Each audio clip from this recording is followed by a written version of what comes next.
morning, you beautiful souls. Thank you so much for being here. Thank you so much for choosing us, because it is a choice, Grant. Yes, you're choosing to sit here and watch us, which is great. And we love it, man, and we're going to embrace every second of it. Good morning, my friend.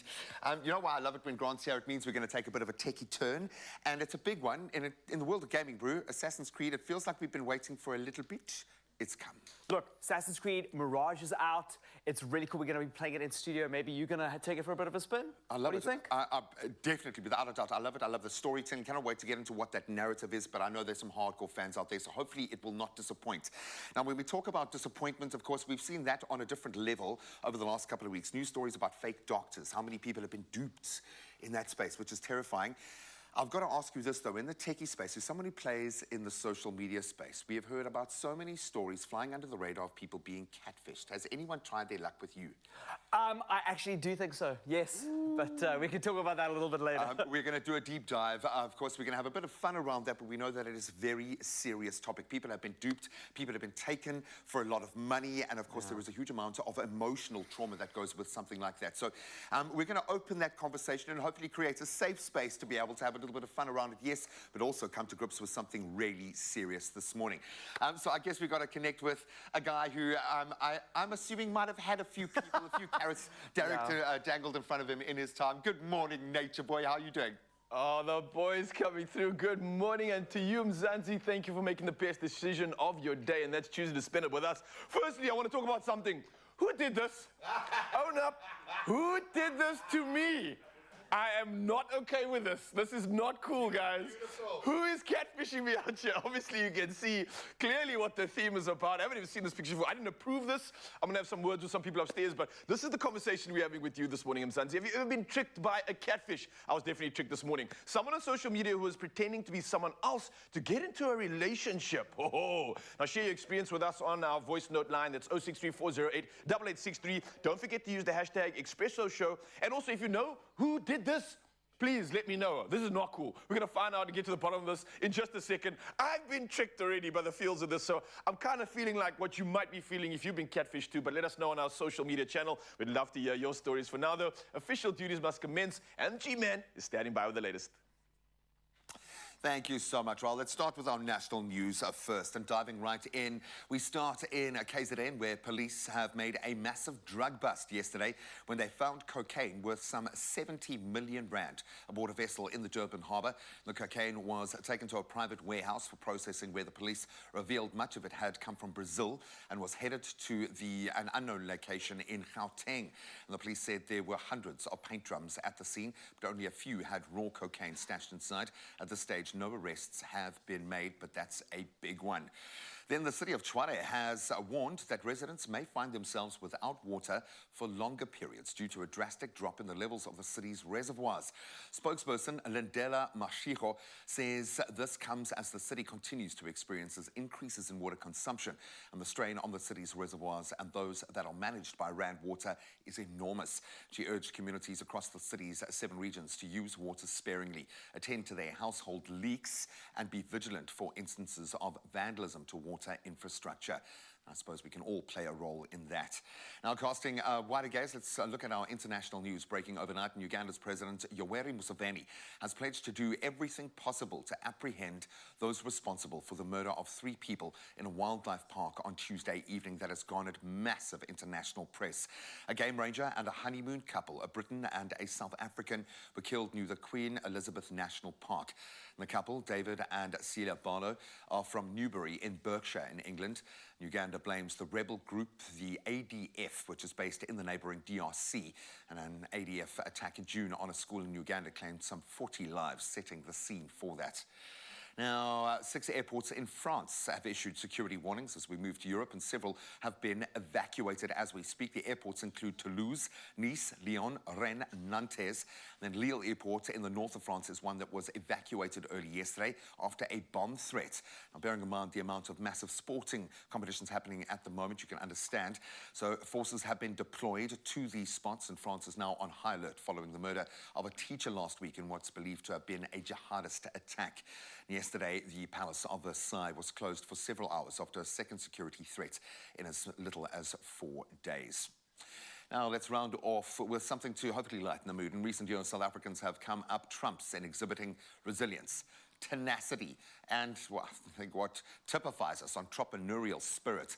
Well, 18-year-old Mpho Madao from Ngwanyeni ya Mapoli near Thohoyandou in Limpopo is a prime example. Passion for physical fitness and the desire to keep young people on the straight and narrow has prompted this young matric learner, he is so young, to open a makeshift gym, which he made of recycled materials.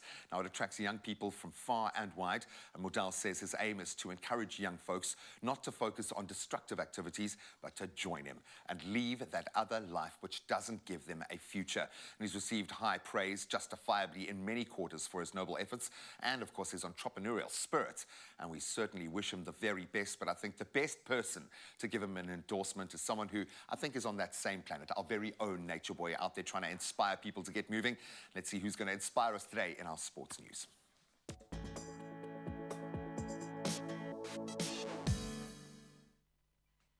Oh, I absolutely love that, and it looks like New Zealand cricket team definitely has been partaking in that gym, because New Zealand delivered a reality check to giant killers Afghanistan, securing a commanding 149-run victory at the Cricket World Cup. Now, exploiting Afghanistan's fielding woes, New Zealand posted 288 runs for 6, with Glenn Phillips, Tom Latham and Will Young all notching half centuries. Now, Afghanistan, who had shocked England earlier, could only manage 139 runs all out in 34.4 overs. Now, this victory cements New Zealand's path to the semi-finals, posting 4 wins in as many games. Now, they face India next, while Afghanistan takes on Pakistan. And don't forget that the Proteas will clash with England this weekend, taking place on Saturday. Well, from our cricket news, let's head over to rugby action. And the Springbok women have announced 4 changes to their starting lineup for their second round match in the 2 matches taking place against Italy. Now, a notable change is Nolusindiso Boy, who will make her record-breaking 39th Test appearance at lock. On top of this, Behandre Dolph will assume the wing position, and Mickey Gunter starts at hooker. On top of this, also Carter Jacobs takes on the flanker role, and Coach Louis Kuhn has also adjusted the bench with 4 changes. Now, the backline remains mostly unchanged except for the right wing position, where Dolph will replace the injured Michaela Samboi. Now, this crucial matchup will take place at Athlone Stadium in Cape Town this Friday. Well, sticking to rugby action right now, and New Zealand's coach Ian Foster has adjusted his starting 15 for the Rugby World Cup semi-final against Argentina. Now, Mark Tilley returns to the lineup after being dropped for breaking team protocol in the quarter-final. Now, Leicester's Fainga Anunuku is left out of the match for day 23, and Sam Whitelock joins the second row, and Brody Retallick joins and moves to the bench. Now, a newcomer among the replacements is hooker Samisoni Takoloyo, and is chosen over Dane Coles. Now, New Zealand faces Argentina in the first semi-final, while the Springboks take on England on Saturday at 9 p.m. Oh, the weekend's definitely going to be jammed with lots of action. But carrying on with the sporting news right now, and moving over to football news, Spanish midfielder Jenny Hermosa's been included in Spain's women's team for the first time since the scandal involving an unsolicited kiss from former Federation President Luis Rubiales at the Women's World Cup final in Australia. Now, new coach Montse Tome has added to the squad, which will face Switzerland and Italy in the Nations League matches this month. Now, the controversy surrounding the kiss led to Rubiales' resignation and the dismissal of coach Jorge Vilda, who was replaced by Tome. Now, Spain is scheduled to play Italy on October the 27th and Switzerland on October the 31st. Well, that's all the sporting action I have for you right now. It's time to dive into all things weather, and here's G-Man with the latest.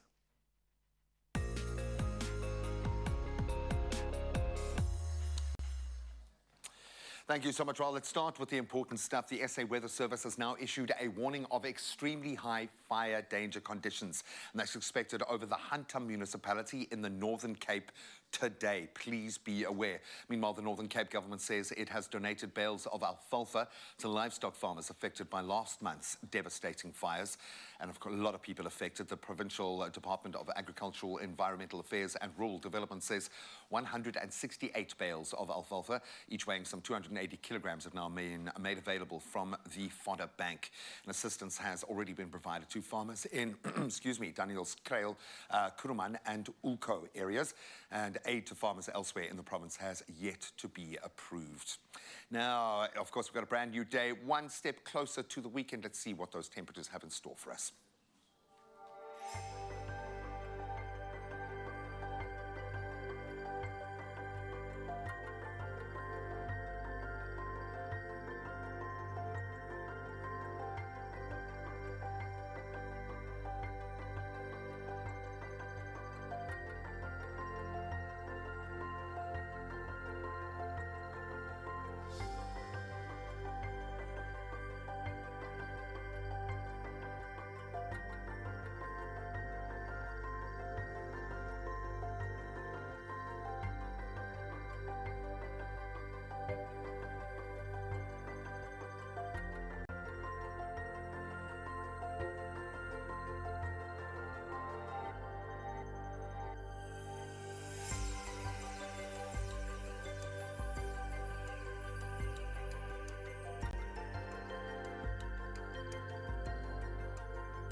Now, here's an important question, because there might be a little money in it for you. Does your sunrise encapsulate the beauty of nature? Does it put a spring in your step?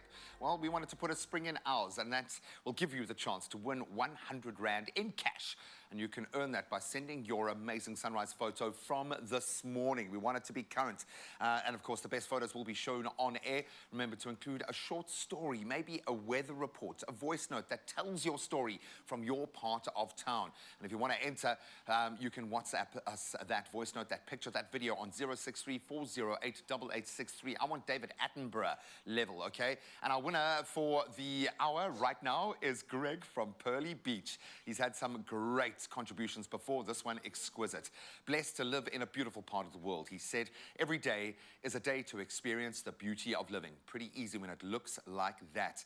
And I saw Grant Hines taking his wallet out, so I think he's going to be handing the cash over today.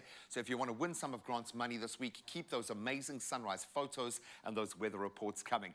Now, we've got Grant here to do what he does best, and that's take us through an amazing new game release. Let's find out more. I think Graham took my money. Are you good? Assassin, he just pickpocketed me. He's so stealthy, he's an assassin for sure. Oh. Just like this new game you're reviewing, right? Yeah, we're going to be pickpocketing people in the video game, not in real life. Can't wait for that. And of course, obviously, once we dive into this game, we're going to be challenging each other, but also challenging ourselves at some self-defense. And EFC champion Luke Michael's in the building. Yes, indeed. Oh, it's time to get scared. I'm going through my paces, and you, Mzansi, can join us too. Let's get educated, and let's have some fun. All that around the corner. We'll see you soon.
It's my feel-good breakfast show.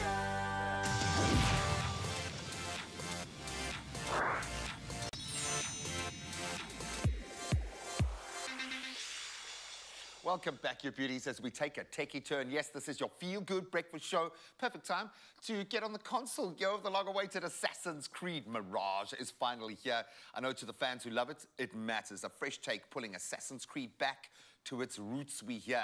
But is this something that fans want? And is it something that you should consider for your Christmas stocking? Grant is here to tell us more. I'm looking at your vibe, listening to your little social media review that you've done on our Instagram page. You're digging this, dude. Set the scene. Look, so we are in ancient Baghdad, which I Okay. think is such a cool location.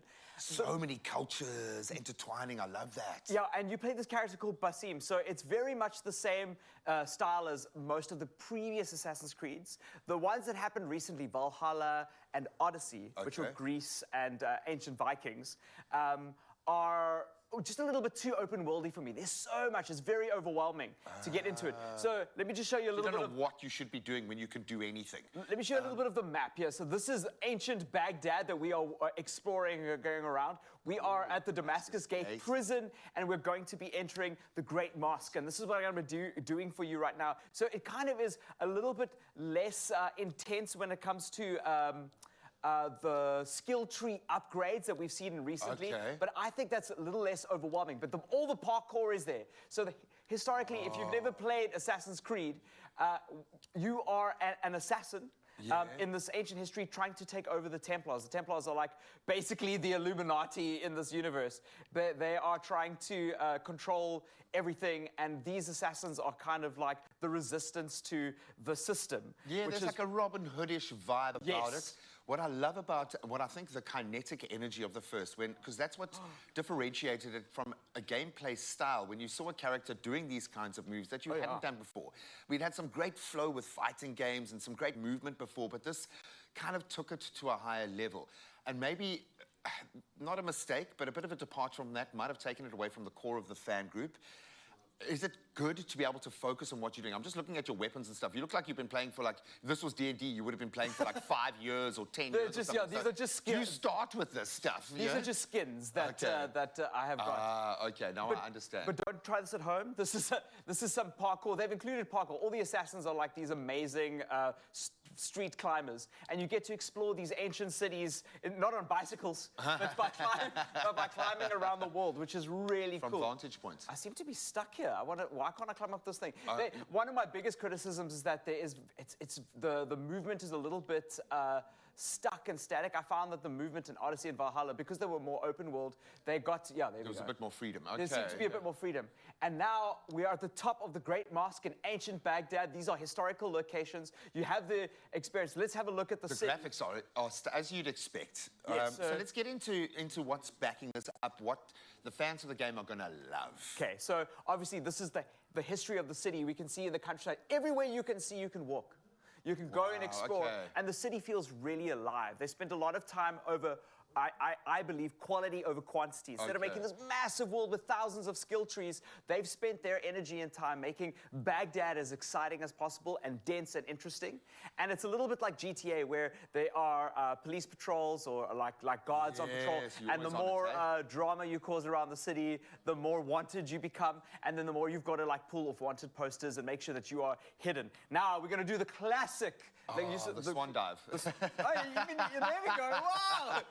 Even Graham knows about the swan dive. The first time I bungee jumped, I think I had to do that because of this freaking game, man. Wait, you did that in bungee jump? Yeah, I know. Don't do this at home, kids. Please don't do this at home. Just listen to me when I say it. It looks beautiful. There is something, I love it. I think the purists, I think, are going to take one look at it and go, it feels like home. For someone who hasn't played the franchise and gotten into the lore of Assassin's Creed, there's a reason why this has such a powerful following, why they made a movie about it, which was great. Yes. I mean, I got to do the international press junket for it. See, I'm going to pickpocket this guy. Go for it. So, you sneaky, there man. we go. There, I'm sneaky.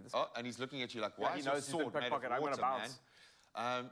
And you're just jogging away because you're hardcore. I'm gonna, but you can't hide. So there are different ways, like hiding in hay bales, sitting on seats, becoming inconspicuous. I love that. So is that what a fan who's never played, or a gamer who's never played the game yet, or hadn't gotten into it, what do they get out of Assassin's Creed that we don't find in other games? I think that's the thing. It's being able to be like a ninja in history. And one of my favorite parts of the series, because it's based in history, they've kind of leaned in a lot to that stuff. So you get to experience parts of it. Obviously, there's like a science fiction angle to it. And it's still video gamey. But core parts of this, like the experience. What other video game can you walk around ancient Baghdad? Because you want to know, like, what would that have looked like? What would a fight have looked like in that time? What would it have been like to have the man after you at this time? I love that it's got that period element to it.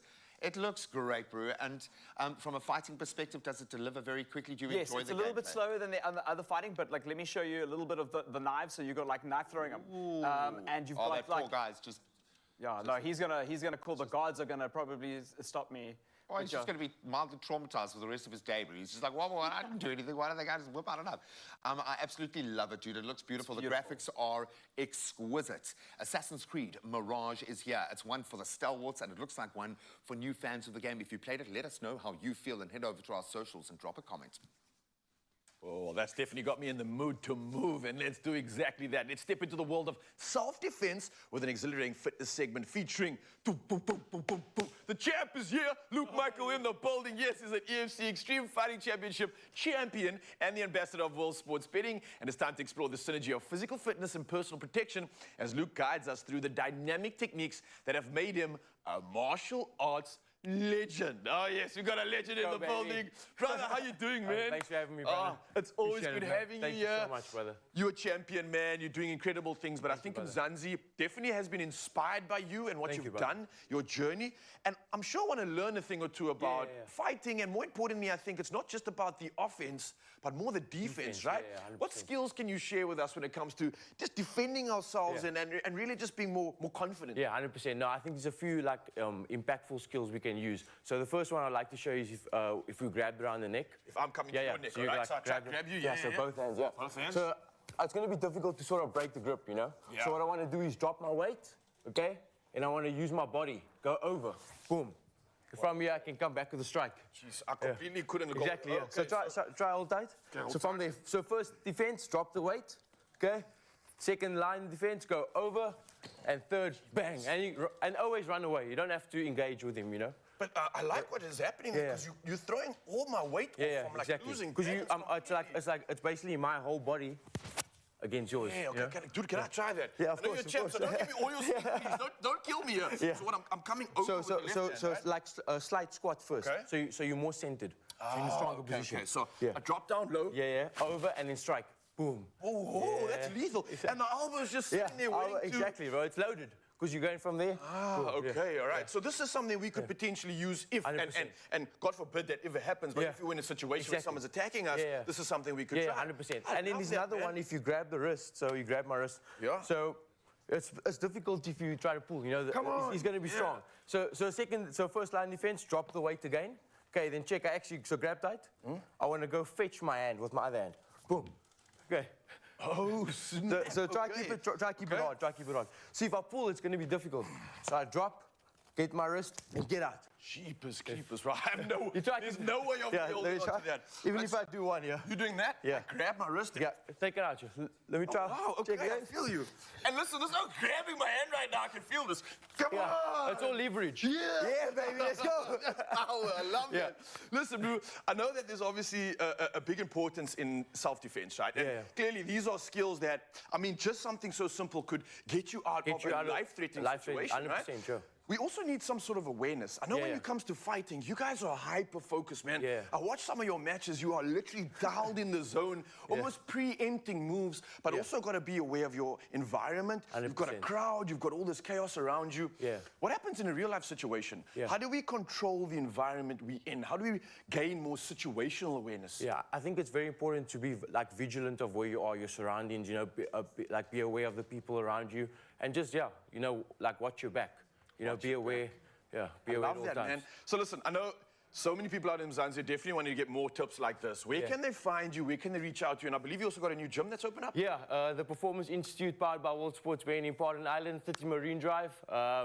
please pull in and check it out, guys, and I can teach you all these skills. All right, I definitely am going to be visiting this man because trust me, you want to learn from the go, best, baby. then this is the best. We've got a champion that we can learn from right here. bro. All right, so we've got some self-defense techniques. Yes. Let's just say hypothetically we are in a situation Where where... you get taken down. Yeah, Yes. what do we do, bro? So watch. So I get taken down, I'm on my back. So you don't have advantage here because so you're the on the most ground, important thing is I want to, if he's on top of me, like on your knees, and he's trying to choke, you know? Yeah, 'Cause got you down it's a number one thing. Control the wrist again. So same thing like when I was staying up. Swing, boom, and over. Whoa, what's happening to Oh, no. And I get the arm. Okay. You can, from here, you can break the arm, get up, Whoa, okay. get up and run away. But bro, Okay. again, Yeah. insane how you just Insane. So try it on me. manipulating Yeah. my weight and my stance. So you try it on Okay, me. so Okay, I'm so on the watch. ground. Because this is like a realistic situation, you know, Yeah, and you especially for women. You know, if they Okay, get got taken you, down. right. So Okay, down on the ground, I down on feel the like I'm ground. absolutely Okay, defenseless. so grab this arm. Yeah, Okay, and then shift your weight this way. shift my weight. Yeah, and then like this. put this leg over my head. Yes, there you see. And I'll put this leg a bit higher too. That's it. Oh, snap, and I'll- okay. I'll from And here. now I can snap it off. Yeah, like all you do in that position is lift your hips up. Okay, so, then I can put a weight on you. All right. Exactly. Whoa, Exactly, man. exactly. Literally in like the space of a few minutes, I'm already feeling like a Empowered, champion. baby. Right? Let's Yeah, go. I'm feeling empowered, honestly. But I think that's the sort of skill that you possess. You have this confidence, but at the same time, you don't intimidate, which is really important, I think, for someone that's trying to learn from someone like you. thank you, It bro. can be very intimidating yes. learning from a champion because, oh man, I don't want to like get hurt. No. But bro, you are so warm and inviting. This is someone we definitely want to reach out to and really feeling like a champion after that. So if you want some more, definitely find Luke Michael. Obviously, he's got this new gym out. He's a champion, the best person to probably learn from right now. And let me tell you, I'm feeling strong, bro. I'm feeling empowered. You're looking strong, Thank bro. you for that, Thank man. you, my brother. I appreciate it, man. Thank Absolutely you so love much. it. Mzansi, I hope you love that too. And maybe we can put these skills back up into that Assassin's Creed and hopefully assist you in real life. Nice. And still, baby. I love it, buddy. Let those delusions of grandeur flow, my friend. Luke, absolute legend in the fighting arena. So good to have him here. Then, of course, Raul is going to put his skills to the test in the digital space. He's going to take on Assassin's Creed Mirage. It looks absolutely amazing. Apparently, the fighting is pretty cool. There is a flow there. Then, of course, Argeas Snyman, the Viking. When a guy makes Eben Etzebeth look short, you know he has got the rugby chops. We're going to get into his background ahead of the big Rugby World Cup semi-finals this weekend. Stick around. Only you can make my day.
It's my feel-good breakfast show.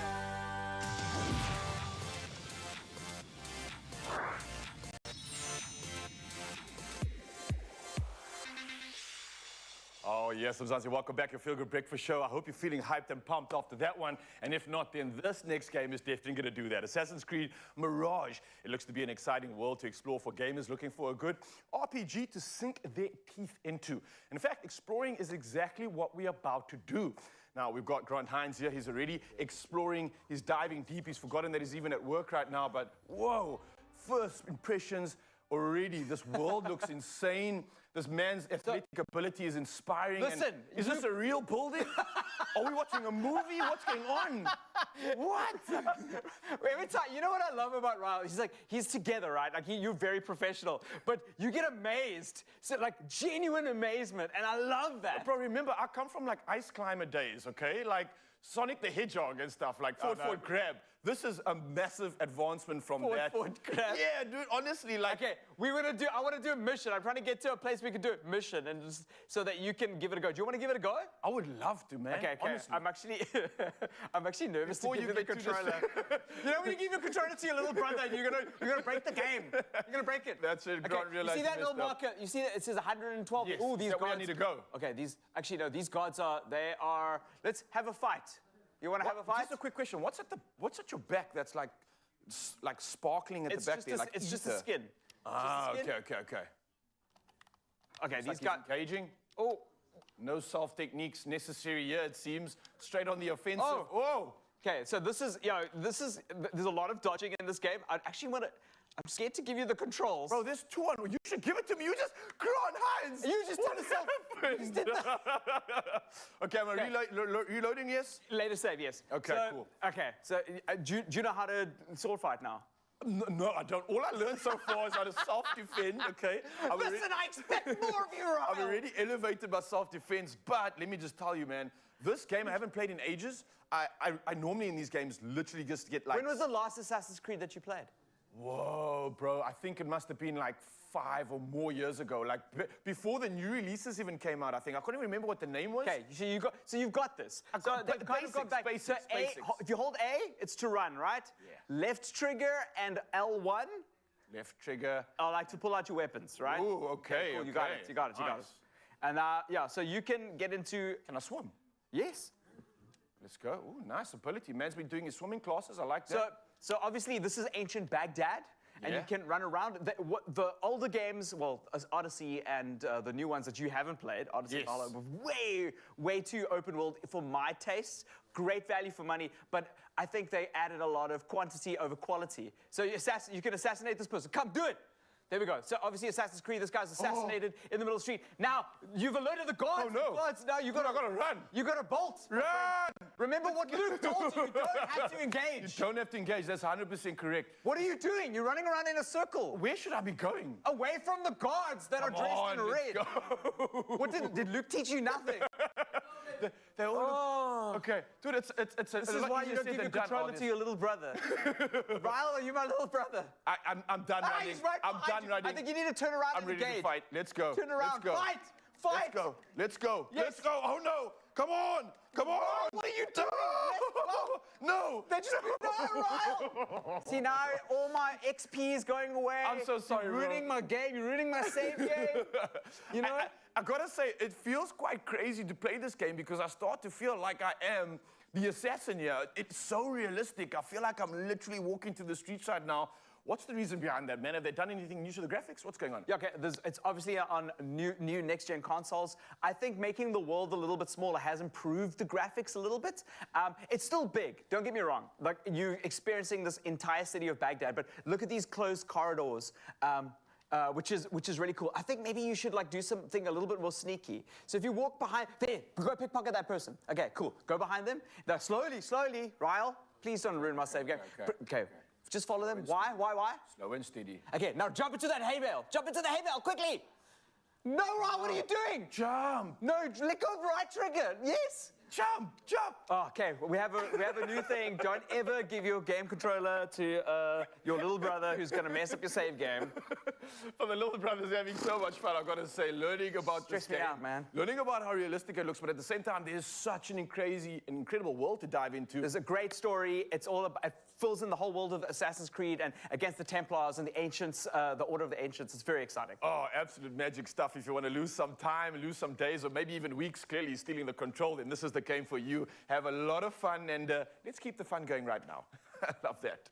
Oh, man, that looks amazing. Ryle, you literally can do anything except to beat Zoe. I want to see you play Zoe in this game. Of course, it's an opportunity right now to get even more excited about the Rugby World Cup. We've got the small matter of playing in the semi-finals this weekend. And, of course, one of those stalwarts in the team, a man who's put his hand up as tall as he is the enigmatic Archie Snyman. Rudolf Gerhardus Snyman. He is a giant, and he is amazing. A rugby force forged in the crucible of South African youth rugby, and then, of course, continued to be tempered in Europe from the electric fields of the Blue Bulls to a redemptive international resurgence. He really did put his hand up. His career has been a roller coaster of passion and resilience. This is the story of a true rugby warrior. As I said, a Viking, Lorenzo, a Viking. I'd forgotten that his story kind of had two parts to it. Yeah. And how much that the journey in Munster and the opportunity to play in Europe. Just very quickly, before we do a deep dive, how important is Archie Snyman in the squad right now? You're quite immense. He brings a different dynamic to the team. You've got that aggressor that is Ibn Etzebeth. Yeah. And then you've got another aggressor that's a Viking that He's comes in. bigger. So I always have this joke with my mates. Imagine playing a rugby game and playing for 60 minutes against a guy that looks at you like this. Yeah. And it's Ibn Etzebeth. Throws you and then around. Yeah. Throws you around, smiles, and then you get another person that comes on that looks like he's come from the North Gods. Yeah. You know? I'm Or sure he he's a has. North Yeah, no, Norse he's god. carrying that gene pool, And- undoubtedly, man. And then you look at him and you're like, flip, I can't be taken off. I have to do another 20 minutes with someone that smiles with 10 guys around him if something It's goes like wrong. Mr. Stretch as well. He's got arms that are about 3 meters Yeah. long. But let's go back a little bit. And Archie Snyman's rugby journey began at a very young age when he represented the Blue Bulls at various youth levels. So we've got them to thank for his rugby chops. Excuse me. I'm not getting emotional, okay? He showcased his talent at the 2008 Under-13 Craven Week competition. It's pretty tall then, it was ready, and continued to impress, culminating in his selection for the South African schools team, where he helped secure victories against European counterparts in 2013. Maybe that's when the seed was planted. Then, of course, that club career began properly, joining the Blue Bulls Academy, and then later making his senior debut in the Vodacom Cup for the Blue Bulls. And his early performances earned him a place in the Bulls Super Rugby squad in 2015, a golden era, showing his potential in top-level rugby. But I think it really all began, and maybe you can put it into perspective for us, this rebirth that he experienced moving to the Irish League to plug into that mindset. Yeah. Was his career done and dusted at the Bulls in South Africa? Why did he need to reboot like that, or was it just a career move? Yeah, it's one of those things, like players get to a certain cap. You either become a Hougat or a Mornay Steyn, or you need to leave to kind of... Like a Percy Montgomery to There discover you go, to discover your next level. legacy and your next level. And I think it's so important, and that's the nice thing about rugby at the moment. Rugby has become a worldwide thing. You cannot just stay in one section of the world all the time. And I've said this many a times. Whichever player they, find themselves in a professional environment, they need to move along at some point in their career and experience other things. And he needed to do that to change as well. And he had a bit of, he had a niggle here and there. Thankfully, he did that. because Yeah. Look at how much we are relying on his Northern Hemisphere plug-in right now. Yeah. And his return from that major injury in the 21-22 United Rugby Championship, I think, was a defining moment. Showcased his commitment to the sport, his resilience. And in 2023, he was a part of the Munster team that beat defending champions. Sorry, guys, the Storm to win the URC. It was so weird seeing him on that field. Yeah. I mean, look at those moments. I mean, Yeah. we've seen some crazy moments like that. But his international career, I think, is where his story is yet to be told. highlighted by his crucial role in the South African team's victory, of course, in the 2019 Rugby World Cup. Played all 7 games, contributing both offensively and defensively. He's a wunderkind in that sense, overcoming injuries, setbacks. He made a triumphant return to international rugby in 2023 in our Rugby Championship, earning selection, of course, for our Rugby World Cup squad this year, showcasing that enduring commitment to represent his country. He's put himself through a lot to make sure that he's there, and he also plays a vital role, so it's not all on Evan's shoulders. No, it's not, you know. And it's with him, with Jean Klein as well. But we need to make mention of the fact that he had a almost career-ending injury. For sure. And then went, and the nice thing is that Munster, they had so much faith in him because invested players, in him, yeah. you know, like players could get, you know, these injuries, and then you're like, cool, we'll have you for a month or two, and then we're going to have to release you. They believed, They nursed him back to health. They nursed him back to health. And then when he played here in Cape Town, it's like it was an Argia Snyman reunion because everyone was just talking about him, and this was just before the actual final. It was all about Argia coming back. Are we going to see him at the World Cup? Him and Jean Klein playing magnificently well. Yeah, because we know our locks need a hunt in pairs. I love it. I love it. We've got the height, we've got the physicality. He's got the chops, man, and he's proven it not once, not twice, but 3 times. Argia Snyman has stepped up for his country, so let's hope this weekend it's going to be another one of those opportunities. We're not going to hope, we're just going to believe. And we also asked most of our peeps in the studio who their predictions are going to be for the World Cup and who's going to be taking the main title. So we're going to look at that in just a bit. And of course, we're also diving into our brand spanking new kitchen. Chef Clem's coming through with something passion fruit panna cotta compote. Did I say it right? You did. We're doing that? Yeah, me and him, we're going to go to the kitchen. We're going to have some fun. And you get to come along for the ride. I'm Zanzi. We'll see you soon. Only you can make my day.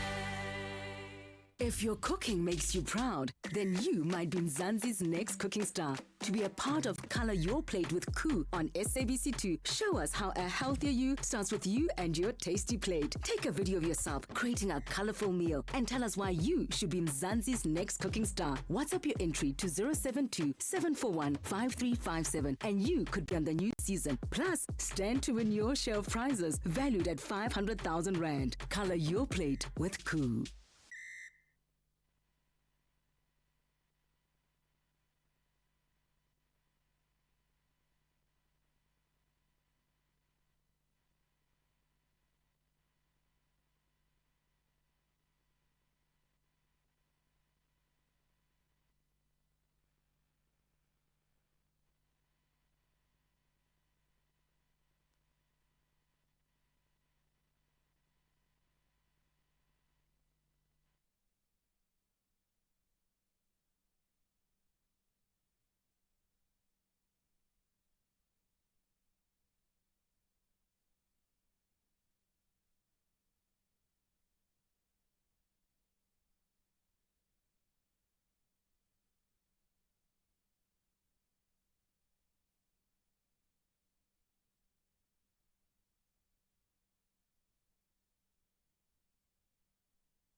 It's my feel-good breakfast show.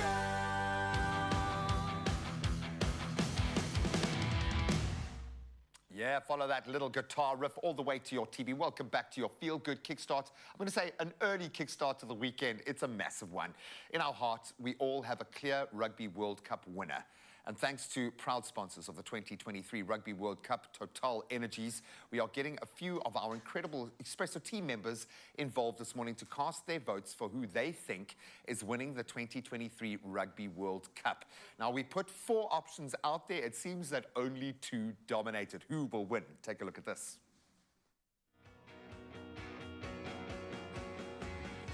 Well, after literally experiencing what I felt like was a final, South Africa for show. Springboks 100%. The Springboks. The Bokke. Thank you. Oh, the Bokke have gone. Remotes. Absolutely, no question about that. We did it once and we'll do it again. SA definitely Springbok. We are a little biased, so it's understandable, but we put it out there. So South Africa currently gunning for their 4th World Cup title. That'll be incredible. What a way to cement their legacy, okay? But we got to speak with 22 of our Expresso family members, and a whopping 21 of those 22 votes cast were in favor of the boys in green and gold, hopefully. The Bokke winning the 2023 Rugby World Cup. But it was quite interesting that when we put this to a broader perspective, the numbers started to even out just a little bit. So I want you to tell me what you make of this, Lorenzo Daris. Okay, so we've got New Zealand topping the list, 88%. South Africa with 84% of that win probability. England do get a bit of a nod at number 3 with 72, and then Argentina, 51%. Oh, my. So thank you. Please, I just wanted to be noted that we didn't write England and Argentina out of the equation No, not at completely. all. We're just obviously very focused. But, buddy, are you on the 49 or the 51 when it comes to Argentina? Could they be that upset hoodoo side after having had a bit of a kind of challenge to get to this point? Because they've beaten New Zealand before. They have recently. beaten New Zealand before, and I'm quite happy about that. I must say that I heard that you were the one New Zealand fan there, so please let's just let everyone know about it. A blight on you. But you know what, eh? That 1% changes everything. That 1% could be the difference between them winning or losing and Michael Shaker moving along and showing Australian rugby that he should have still been that side and not Eddie Jones. Because he's kind of going to them and saying, look here, guys, we've been doing something good. And all you need And well, you just need that 1%. in a semi-final when there's 14, 12, 10 points on the board, all you need is that 1%. And then, just England as well, you know, number 3 with 72%, you can never write off Because they're England. Any of building these at the teams- right time, possibly. That's the thing. Any team can win on the day, and that's the beautiful thing about sports in general, is that there's no one team that's going to outright win it all the time. And England haven't lost yet. Yeah, the unbeaten team. Hey? Can we not talk about And they that? weren't favourites coming into Not any at of all. those games pretty None. much after they lost Not to even their Fiji, group. which really does raise some interesting questions. Is their story told? Maybe not. I like the fact that we're not at the top, There to you be go. honest. Yeah. The All Blacks, I think, live with expectations, so they'll be fine either way. I don't think they care. I think they've closed a kind of bubble around them, and I think they've done that brilliantly. South Africa, we don't want too much pressure on our shoulders this year, but how do you see the #1 world ranking coming back into focus, us being called the best team in the world again? Is this going to have that negative kickback, or is this validation for where we are and what we do? Because I think this young group of players with a mix of the old, they deserve to be called the best team in the world and to take ownership of that. Look, we saw this happen with the All Blacks as well a few years back, 2011 and 2015, when they came in with the team. The difference between us and the All Blacks is the fact that the All Blacks has always been considered the pinnacle of rugby. Yeah. They are there, they're the ones that are sitting at the top, you know, and everyone else just looks at them for validation. So the thing is that it's ours to lose now, but the pressure is not on us. The pressure is on the All Blacks because of the way the team has been playing under Ian Foster for the last year, and also because they've got a new coach, and that coach has been told, don't come to the games. you are causing a distraction. Yeah, so look, we're there for a little bit of spice, but it's actually made it very clear what you've just said. For us, I think the only way we would consider ourselves the ultimate rugby team to have earned those 4 World Cups, to be the best in history, would be by beating the All Blacks There you in go. that Rugby World Cup final. We haven't lost the final against them, eh? No, we haven't lost the that. final, baby. I love that. I love the fact that the stars are aligning for this one. We could be seeing the greatest World Cup in history. We've seen those minor teams put their hands up, to use that term again. And of course, we're seeing the best ready to battle it out this weekend. So get ready for those game festivities. It's going to be a party. This weekend is going to be massive, so make sure that you're well stocked. Head over to your Total Energy service station. You can obviously top up on your fuel, your bright charcoal, your firelighters, your snacks, your drinks. Create a list right now so you don't miss anything for the big game. And then in so doing, you can earn your club points that can then be redeemed as cash back. That's going to help you save on those future purchases, i.e. when you've got to go back and restock for the final the following week. It's all up to the books right now. So according to Public, not the out-and-out favourites. New Zealand just ahead by 1%. But I have a feeling at this year's World Cup, that 1%, either way, is going to make all the difference. Just like in rugby, it's uniting our energies that helps us move forward.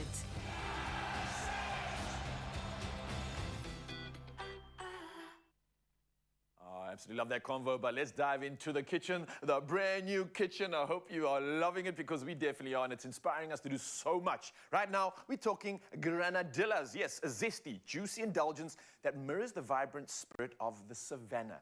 Now, passion fruit sings the anthem of spring, so we're making a passion fruit panna cotta with fruit compote that will have everyone coming back for more. And who better to show us how than Chef Clem himself? How you doing, brother? I'm so excited about this dish. How are you doing? I'm fantastic, man. You're giving me like proper nature feels, inspired by so many color tones right now. I love your shirt, bro. Thank you. I'm like drawing in the summer energy and the summer vibes. Yes. So and this is what this dish is about too. And it does like harness the essence of the savannah. Yeah. In the background, you can see little antelope hopping over there. For some reason, there's some monkey holding up a baby lion cub. I don't know what's going on, but I mean, it really does. I mean, the warm tones come through, and then a little bit of like just the accents with the black little seeds that are in there. This is a delicious and really easy dish to do. So let's talk about what we're gonna need. Yeah, let's get into it. First things first, we're gonna need a little bit of water. Okay, easy one. So this is gelatine.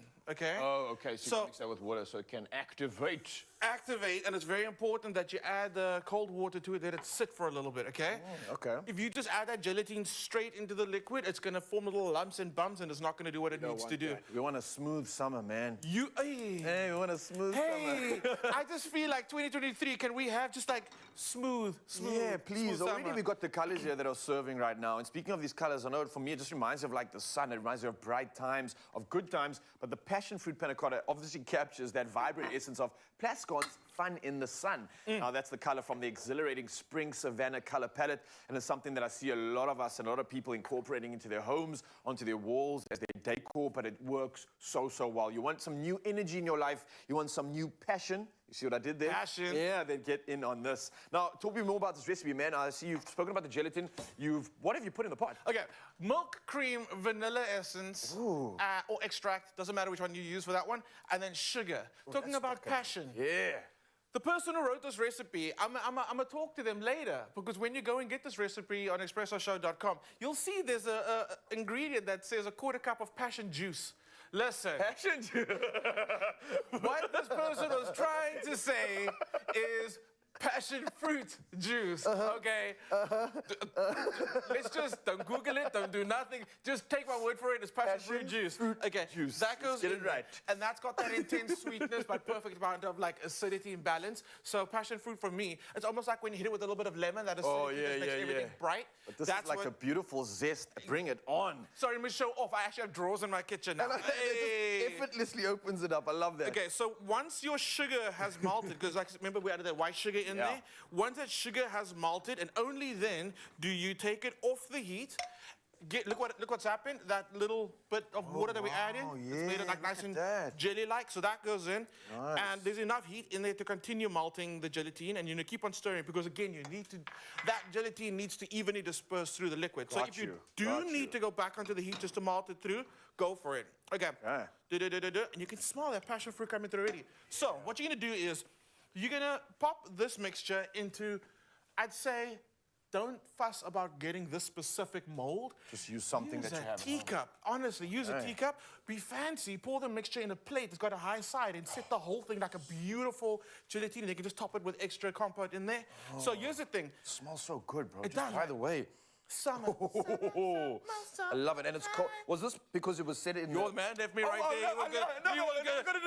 We gotta, I was so caught up in the flavors there. We gotta go again, bro. No, We gotta go again. No, it might come back later. I don't know. Okay, Okay, fine. let's go. Let's do this quickly. Okay.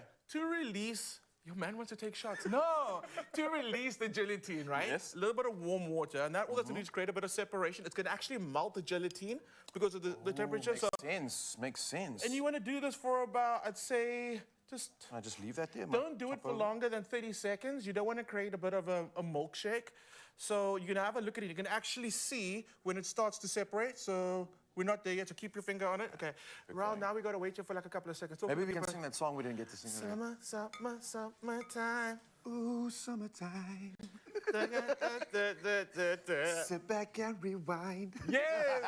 okay. moment. Okay. Okay, it's officially summer. So now what you can do is you can also help it along by just breaking that vacuum seal. Okay, and our hands are clean. There we go. And you're just gonna give it a. Through. I think mine's coming through, bro. You know what? It's okay. If it goes on its side, you can just pick it up, show that side. Okay. Okay, show the good side. Ooh. Okay, I think That I'm ready, passion bro. fruit. I think I'm ready. Okay. Yes, bang it. Come on. Just look If, away, guys. if this happens at home, all you got to do is take your finger and break that vacuum seal because that's all that's there holding it in place. Yeah, see you. Come on.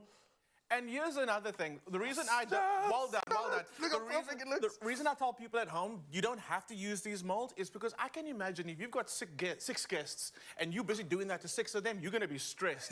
So you do are. it in a teacup and keep it in the teacup, perfectly fine. Then you got your beautiful compote, which is the passion fruit juice with a little bit of sugar, just cooked down with the seeds. You're going to drop that on there. And the test of a good panna cotta is the jiggle. The jiggle? So you want a nice about the little, jiggle. a nice little soft jiggle, okay? You don't want it to flop over, and you don't want it to be too firm. Like you don't want to stave it over. You want one that's got a bit of. You notice how he moved? It's got the jiggle that has composure, that has intention. It doesn't just fall all over the show. I like where you're going with No, this. I like I get you. So let's just check that. Yes. Nice. Yes. Jiggle, yes, jiggle, jiggle. yes. That's what's up. Yes. Well played, Chef Cliff. Thank you so much for coming through, giving us all the feels of the savannah. And of course, for you, Mzansi, if you want to get your hands on this refreshing, and let me tell you, it's a delicious recipe. Simply head over to expressoshow.com. Nice job, Job. Just get that jiggle, jiggle, jiggle. When the cracks start to show, our strength and resilience is legendary. Mycotex, strong enough to endure anything. We're going to be coming up a little bit after the break with a more cat-themed show. So we've got JP coming to talk about Cat Person. Great film. It's really interesting to hear about what he thinks about it. And then, have you ever been catfished? Do you know what catfishing is? And if you have, what do you do about it? More after the break. To the brave hearts who persevere against all odds, we salute you. Along with Adcock Ingram OTC, sponsors of Brave, we're inspiring hope across South Africa this Hopetober. Stand a chance to win 1,500 Rand cash every weekday by answering the weekly Hopetober competition question on Expresso's Facebook, Twitter or Instagram pages throughout the month of October using hashtag Hopetober and hashtag sponsors of Brave. T's and C's can be found on expressoshow.com.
It's my feel-good breakfast show.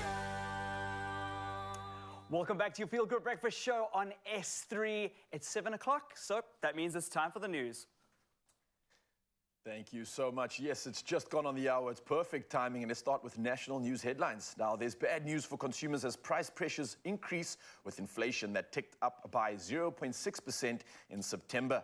Now, data released by Statistics SA shows that consumer price inflation increased from 4.8% in August to 5.4% in September. Now, the main contributors were transport, food, and non-alcoholic beverages, as well as miscellaneous goods and services. Now, economist Annabelle Bishop says major increases in the petrol price also played a major role in the increase of inflation.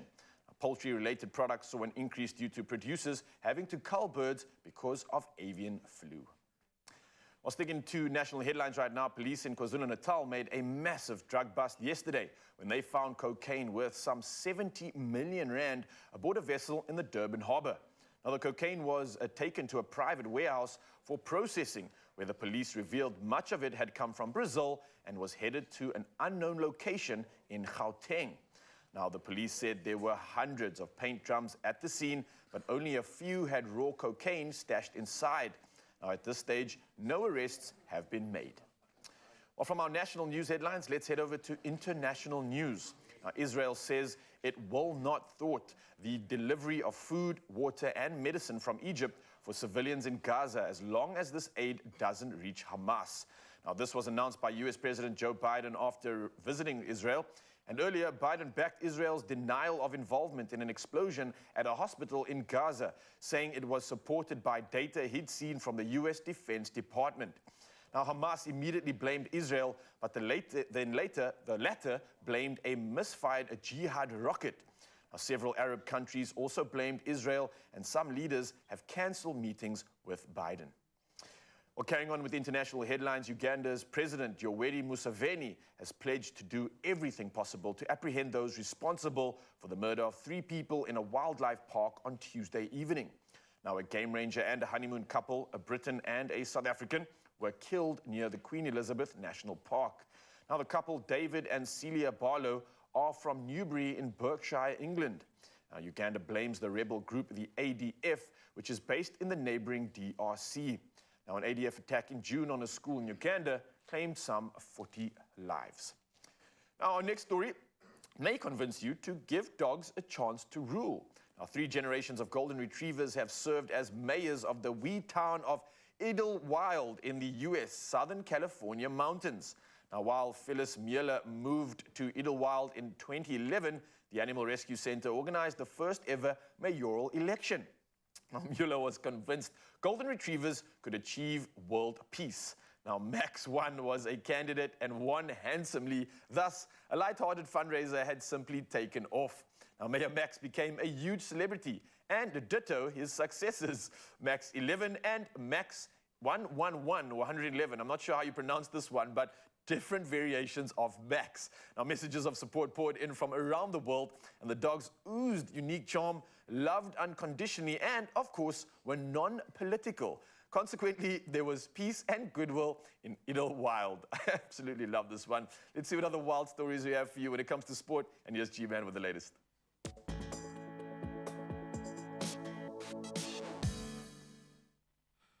Well, at least there's some continuity in the styling of American leaders' hair when it comes to the golden retrievers. You can work that one out for yourself. Let's start with cricket. New Zealand delivered a reality check to our giant killers, Afghanistan, securing a commanding 149-run victory at the Cricket World Cup, exploiting Afghanistan's fielding woes. And there were many. New Zealand posted 288 for 6, with Glenn Phillips, Tom Latham, and Will Young all notching up half centuries in the process. And Afghanistan, who had shocked England earlier, could only manage 139 all out in just over 34 overs. So the victory cements New Zealand's path to the semi-finals now, boasting 4 wins in as many games. And they face India next. That's going to be a tough one, while Afghanistan, they take on Pakistan. And don't forget, of course, the Proteas will clash with England in this World Cup as well on Saturday. Now, let's look at the other showdown. The Springbok women have announced 4 changes to their starting lineup for their second round match in the W15-2 up against Italy. So a notable change is Nolasa Sindiso Boy, who will make her record-breaking 39th Test appearance at lock. Congratulations. But Andre Dolf will assume the wing position. McKay Gunter starts at hooker with Katha Jacobs then taking up the flanker role. And coach Louis Kuhn has also adjusted the bench with 4 changes. The backline remains mostly unchanged, excepting at the right wing position, where Dolf will replace the injured Michaela Simboya. This crucial matchup will take place at the Athlone Stadium in Cape Town tomorrow. It's a cold one out there. Go and support if you can. Now let's turn to the other World Cup that's playing out this weekend and the business end at that. New Zealand's coach Ian Foster has adjusted his starting 15 for their Rugby World Cup semi-final up against Argentina. So Mark Telea, he returns to the lineup after being dropped for breaking team protocol in the quarterfinals. Good to see him back. Then Lester Fanganaku is left out of the matchday 23. Sam Whitelock joins the second row while Brodie Retallick moves to the bench. And then a newcomer among the replacements is hooker Samisoni Taikaho, who is chosen over Dane Cole, surprisingly enough, looking for some new energy there. And then New Zealand, of course, faces Argentina, that dark horse, in the semi-final, while the Springboks take on England, the other English team, on Saturday at 9 p.m. Now let's return to a football narrative that seems to be resettling. Spanish midfielder Jenny Hermoso was now included in Spain's women's team for the first time since the massive global scandal involving an unsolicited kiss from former Federation President Luis Rubiales at the Women's World Cup final celebrations in Australia. So new coach Montse Tome has added her to the squad, which will face Switzerland and Italy in the Nations League matches this month. 2 big encounters. The controversy surrounding that kiss led to Rubiales' resignation and the dismissal of coach Jorge Vilda, who was replaced by Tome. Now, Spain is scheduled to play Italy on the 27th of this month and then Switzerland on the 31st of October. And that's where we leave our sporting highlights for now. We'll touch on those headlines again on the top of the hour, around 8 o'clock. But right now, let's see how the roads are looking.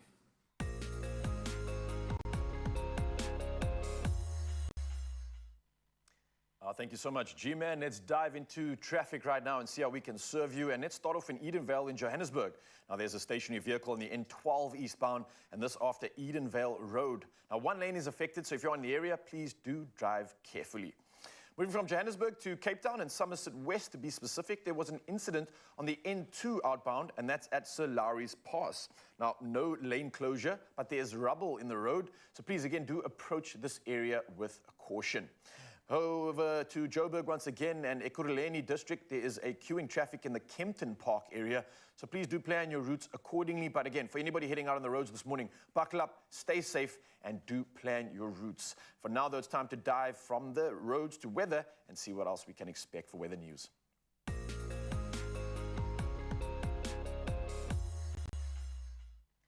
Reporting on your weather news right now, and the eThekwini municipality has decided to close all its city beaches until further notice. Now, this is because of murky water, which is full of logs and other unsafe objects caused by the heavy rains. Now, the city says as a result, shark nets at most beaches have been damaged, making beaches unsafe for public use. Now, the eThekwini Municipality Communications Manager, Lindiwe Kuzwayo, said that during the past few days, heavy rain, logs, and other debris which were washed up had damaged shark nets and rendered beaches unsafe for swimming. Now, consequently, all water activities have been prohibited, and residents can, however, still enjoy other activities along the beach that do not require coming into contact with seawater. And this is what she had to say. Now, though, let's dive from our weather news and see what you can expect for your temperatures for the day.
well, now that you have a better idea of what to expect for the day, let's dive into our favorite part of the morning. Yes, Grant Hines has pulled out his wallet once again, and that's to make sure that you can be a winner and take home that 100 Rand. So does your sunrise encapsulate the beauty of the nature? Does it put a spring in your step? Well, you stand a chance to win $100, and that's by sending in your sunrise photo from this morning.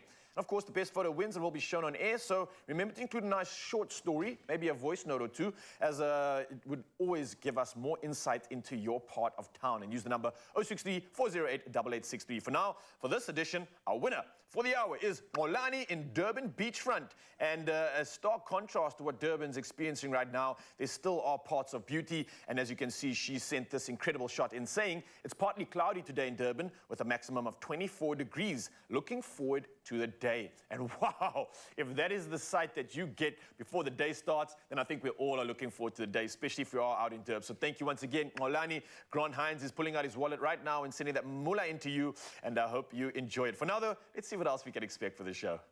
I actually saw Grant running out to the ATM to go and get that $100. Well done, you've earned it. So JP Sebastian is going to be joining us in a moment to review the film Cat Person, which I think strikes a chord because a lot of people have been duped by catfishing and things like that. Have you ever been scammed or duped by a false identity or something like that? I've had people try to slide into the DMs after I make it's just the dumbest joke about my romantic life, and then they'll be like, ooh, this is my in. Calm down, world. I hope 10 people are going to try that right now. No, absolutely not.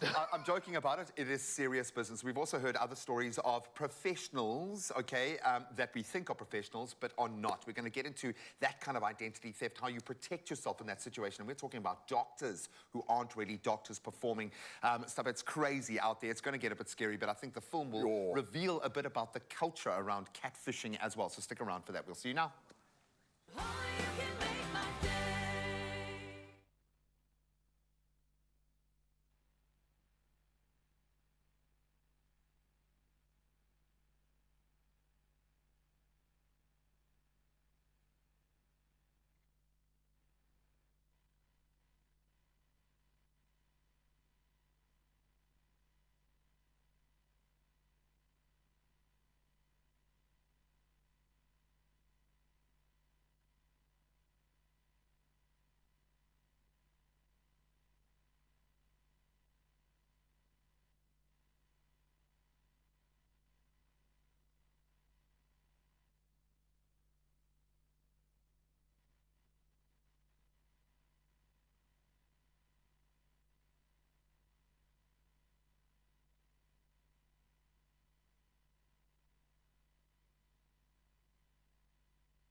It's my feel-good breakfast show.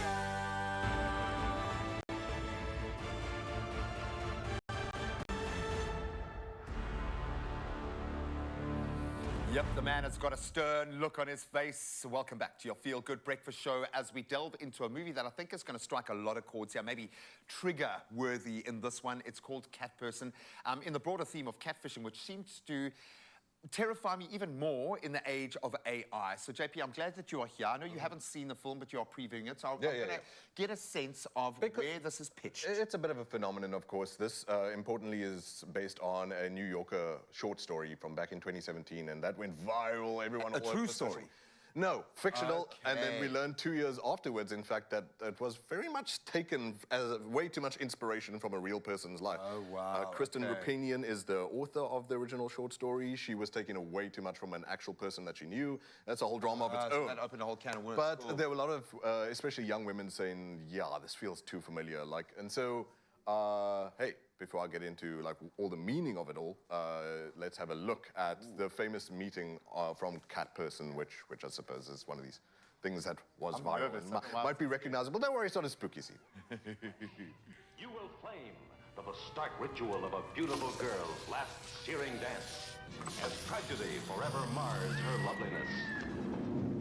You will cringe as the demented doctor experiments with a girl's trusting innocence. A mad creature born of the atomic age, now shackled to a world of rotting bodies and violent death. A sadist, a criminal, a depraved animal, more ferocious than Jekyll, more monstrous than Frankenstein, more bloody than Dracula. I'll do a large popcorn and red vines. It's an unusual choice. Thank you.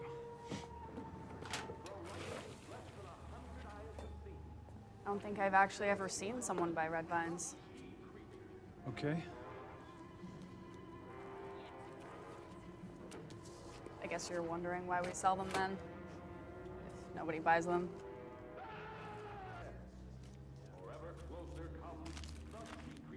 Thanks.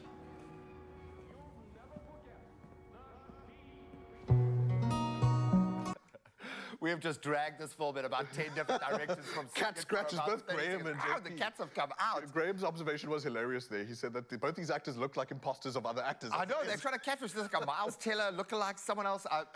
Okay, the tone is a bit funnier than I assumed. So and that's to make it quite dark. We've in been getting itself. all sorts of heavy on the catfishing type thing, but like the story, what's interesting is how people consumed the story, how people made maybe it their that's own. where- And so this movie then has the difficulty of, you had this original short story, which I don't think was written very well. I don't think it's good. But just triggered a lot of people. But it did help a lot of people center themselves and figure out, wait, I did that when I was 20, or I should have noticed those bad signs. And I dated that guy. like, I mean, in that scene alone, why is the dude dressed like an 80s mujahideen from Afghanistan? It's got to be a sign. So at least I think that's a bit of a positive thing. And so the director has this hard job then of like, how, okay, that thing that was a bit of a phenomenon, how do you tell that in all the ways that people interpreted that? So like you said, it feels like there are plenty different feelings to it, as well as, that was very good. Yeah, beautiful. You made a scene, bro. You cut into. I wasn't an imposter. I was catfishing someone. Whoa. There's the ubiquitous, man. the famous horrible kiss that she first has, and that's when she first knows that this dude is maybe not necessarily inverted commas as experienced as he would have made out to be, and so it deals a lot then with sort of the stuff that we struggle with on social medias.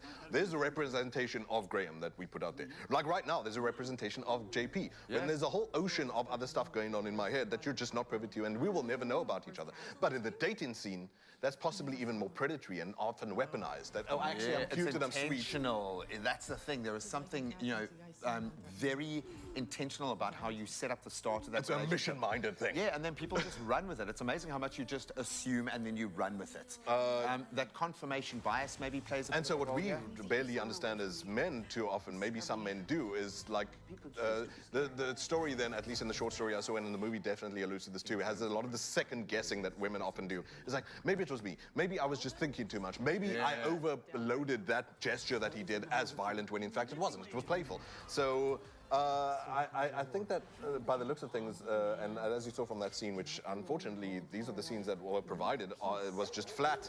The movie might struggle to bring across those sort of heavinesses between this weird line of walking between a funny moment becoming a dark moment and et cetera, et cetera. And that. But look, maybe it will have bright moments, especially for a younger audience. There's a lot of young adult stuff, like people are into that after series. Maybe this is for you. However, let's have another look, and you'll see that there's some sort of comedic aspect to this, especially if you like these actors. They're all right. I want to see. He's hiding something.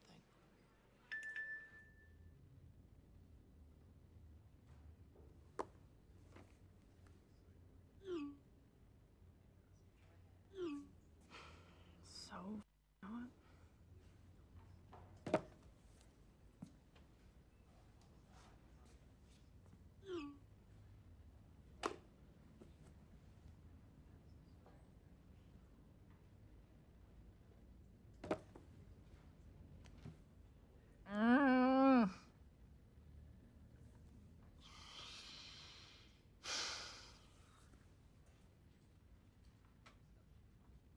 One of us has to die.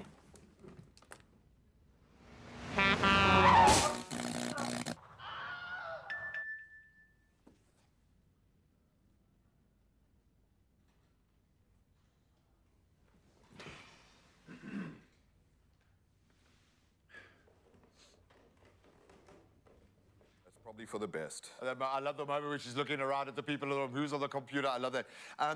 Look at you trying to be diplomatic, but let me say outright that this movie looks like Ally McBeal. It looks like very dated Drek kind of thing. It was so bad, in fact, at Sundance Festival that it was not bought up by major studios, but that's just me. There are young adult audiences who this did resonate with as a short story. It might not be directed at myself, and there are plenty of other people out there who might find this kind of thing interesting. What I like about it is the notion of the layers of catfishing. It's not just always someone taking a false identity and assuming that role and then trying to dupe you. It can be layers of deceit within the start of a relationship. But I have a feeling, I think this is going to press a lot of buttons. So just go into that with that in mind. But this is happening daily. I've lost my Facebook account to a hacker, incidentally. So if someone claiming to be me is talking to you, they're catfishing you right now, okay? It does beg the question, though, when this meets the real world, things can get very dangerous, especially when we start playing in the professional arena. Great conversation. It looks like JP definitely loved that one. I don't know about that, but you're definitely going to love this conversation. We're talking about a lot of news that's been stirring up around impersonators and something to do with catfishing, but of a different kind, right? And I know you've seen a lot of that on the show this morning, but we're talking about fake professionals and digital tricksters. Now, they've been making headlines for the past few weeks. And most notably, we're talking about Matthew Lani, who posed as a doctor on TikTok. I don't know if you saw that one. We also got Ntabiseng Ramokolo, who falsely claimed to be a pharmacist online. And then most recently, listen to this, Brian Mwenda, a fake lawyer from Kenya who reportedly won all 26 of his cases despite no legal training. Now, this is absolutely crazy, the world we're living in right now, but we've got criminal law expert Fallon Taft joining us to discuss the legal ramifications for these imposters. And how are we doing this morning? Good yourself, Raul. Lekker, I love the dress you're serving this morning. Thank you. The first question I have before we get into this, how do you get away with not being a lawyer and winning 26 cases? Like, do we congratulate this? This is impressive. I don't know. But no, we can't congratulate it, because if we're going to congratulate it, we're actually condoning what they do. Very true, very true. But yeah, that's a good question, is how do they do it? I don't even think that the real common denominator of attorneys actually achieve this, so, I mean, really. Okay, so we have all these impersonators that are on social media, which I think is a big problem, but they are like filtering into the real world and having real world consequences. How big of a concern is it? This is big. And why? This is big. Where do we really start? Can we really put a label of seriousness to this? That's the question that we need to ask.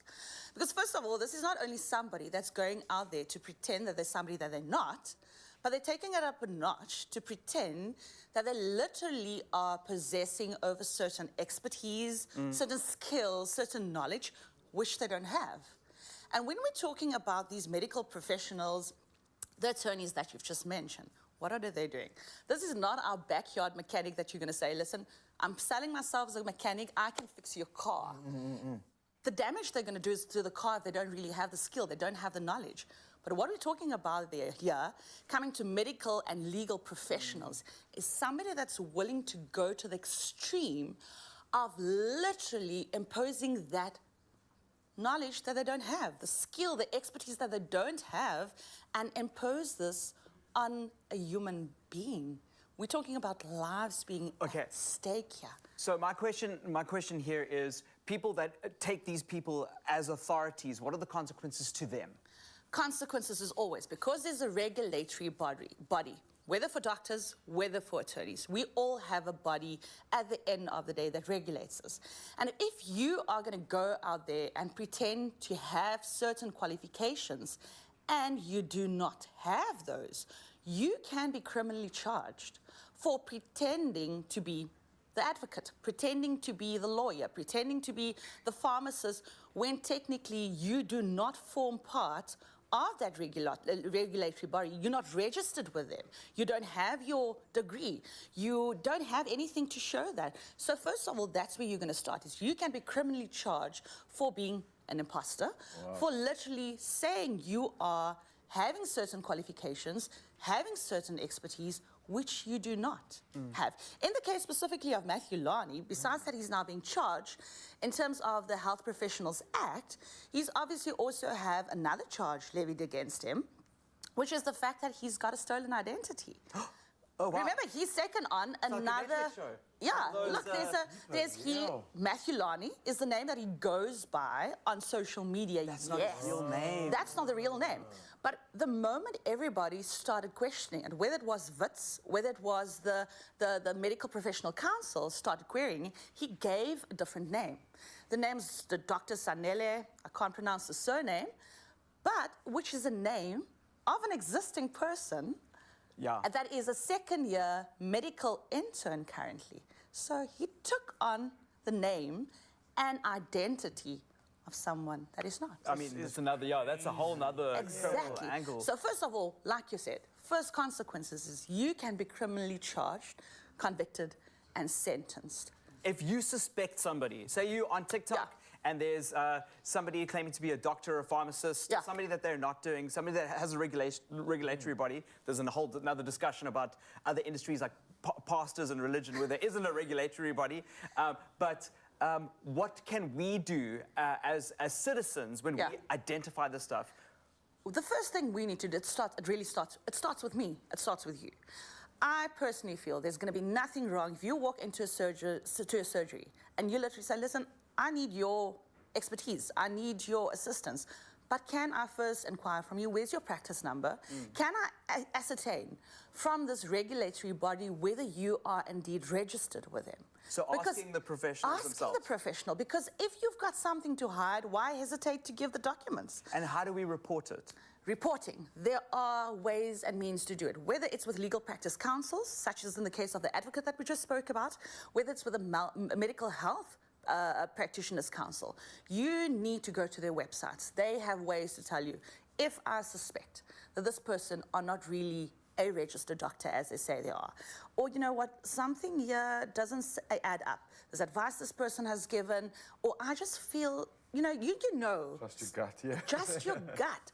But report them to the regulatory body. The skin of your teeth. I mean, like, if you report them and they come clean, it's fine. Exactly. But don't also fall, if I can add it, don't fall for all those diplomas and certificates that you see in the surgery hanging there. Because, I mean, it can be as fake as a £5 note.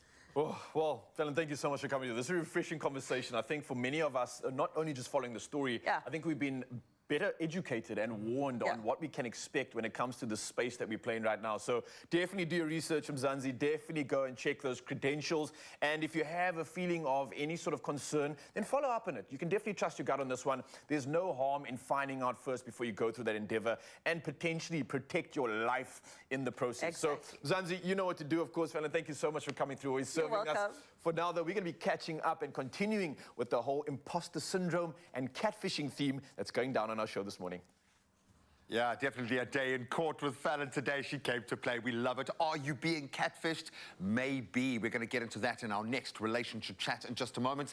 And then aging like a fine wine? Nah, more like a beautiful bottle of bubbly. Munga K is back in the house for another dramatic and amazing performance. This man's voice will blow your way. Stick around.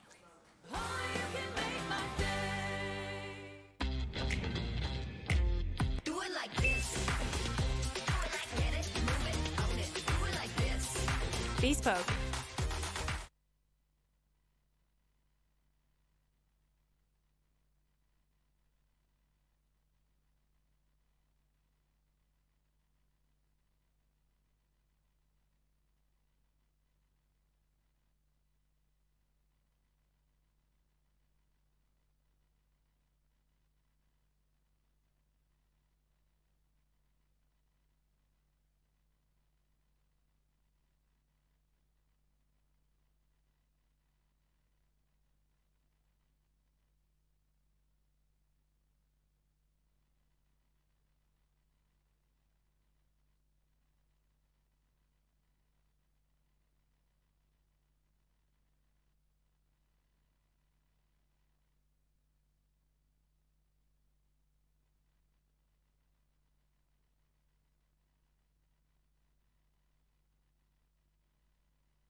It's my feel-good breakfast show. Welcome back to your Feel Good Breakfast Show as we delve into a not so feel good situation. They're your dream person, okay? They tick absolutely every one of your boxes that you've laid out for them beautifully on social media. Scram. You've seen their picture online. They look amazing. You've been chatting for months to this person that you know so well. You're basically in love. All you got to do is just make it official.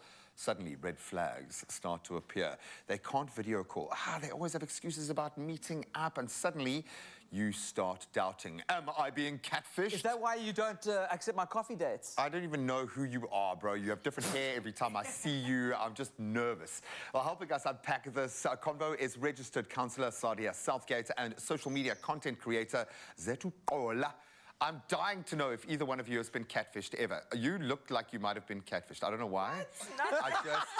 You just have this look on your face like, now I'm going to get my revenge. Guys, thank you so much for joining us, because I didn't realize how many people have been affected by this. Massive. I applies. Yeah. Anyway, for people who don't know, Zetu, please explain what catfishing is. So catfishing is basically luring someone into a relationship or romantic situation under the false pretenses of your identity or under the guise of a fictional character.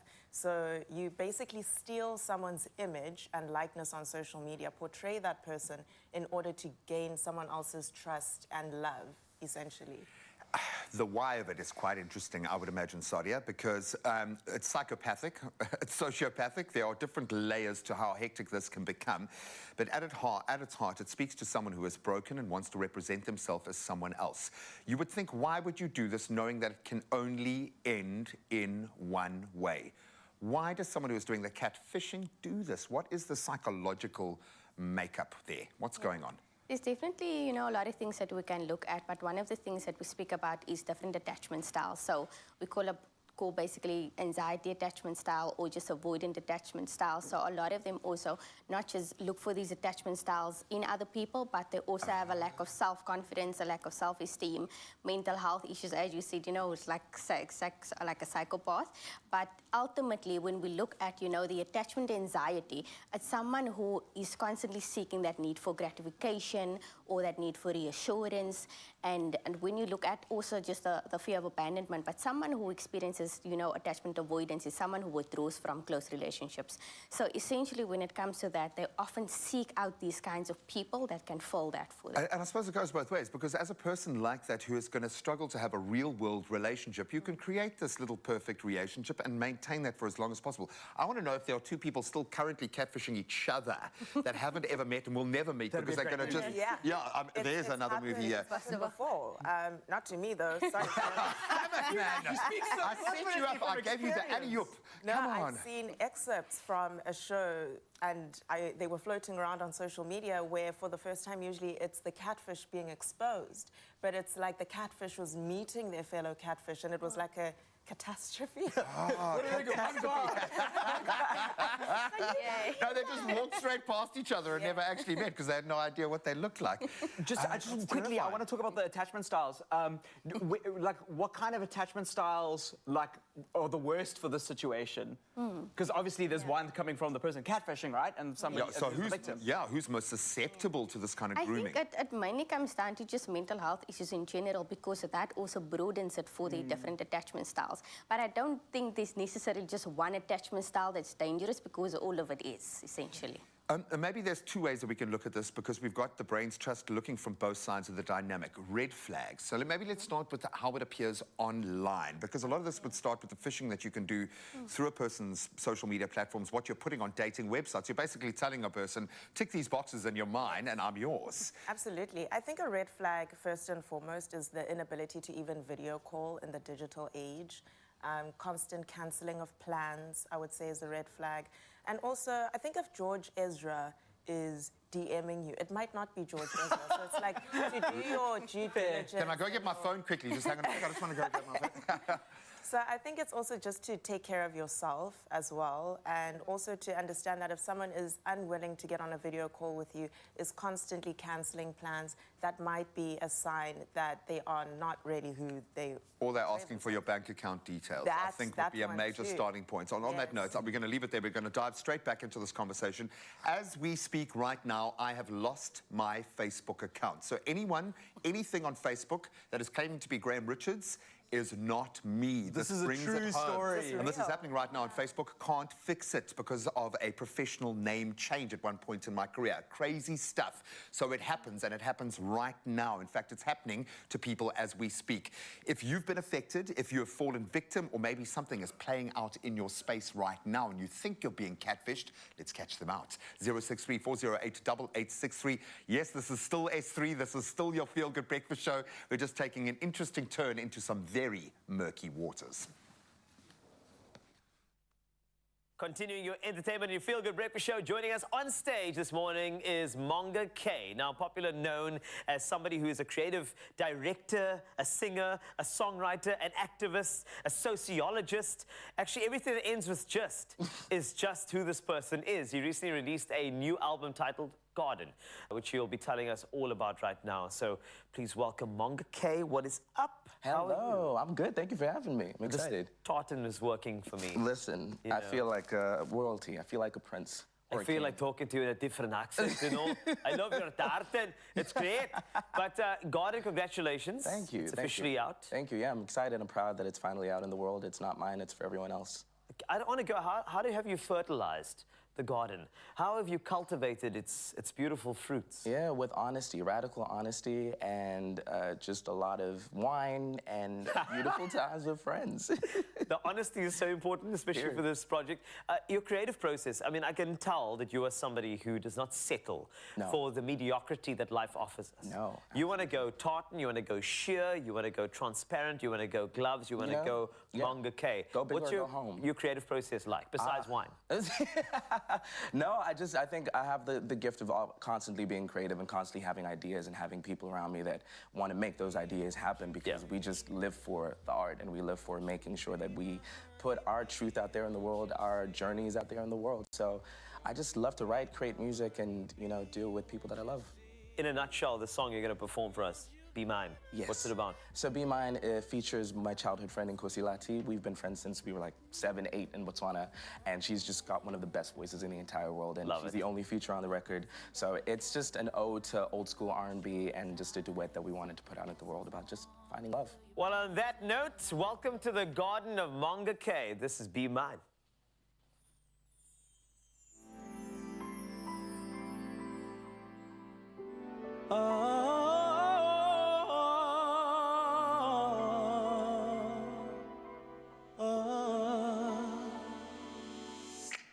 Can I turn back? Can I fix the damage of the past? Is this a relapse or a certain kind of endless days? We keep going in circles, never meet in the middle.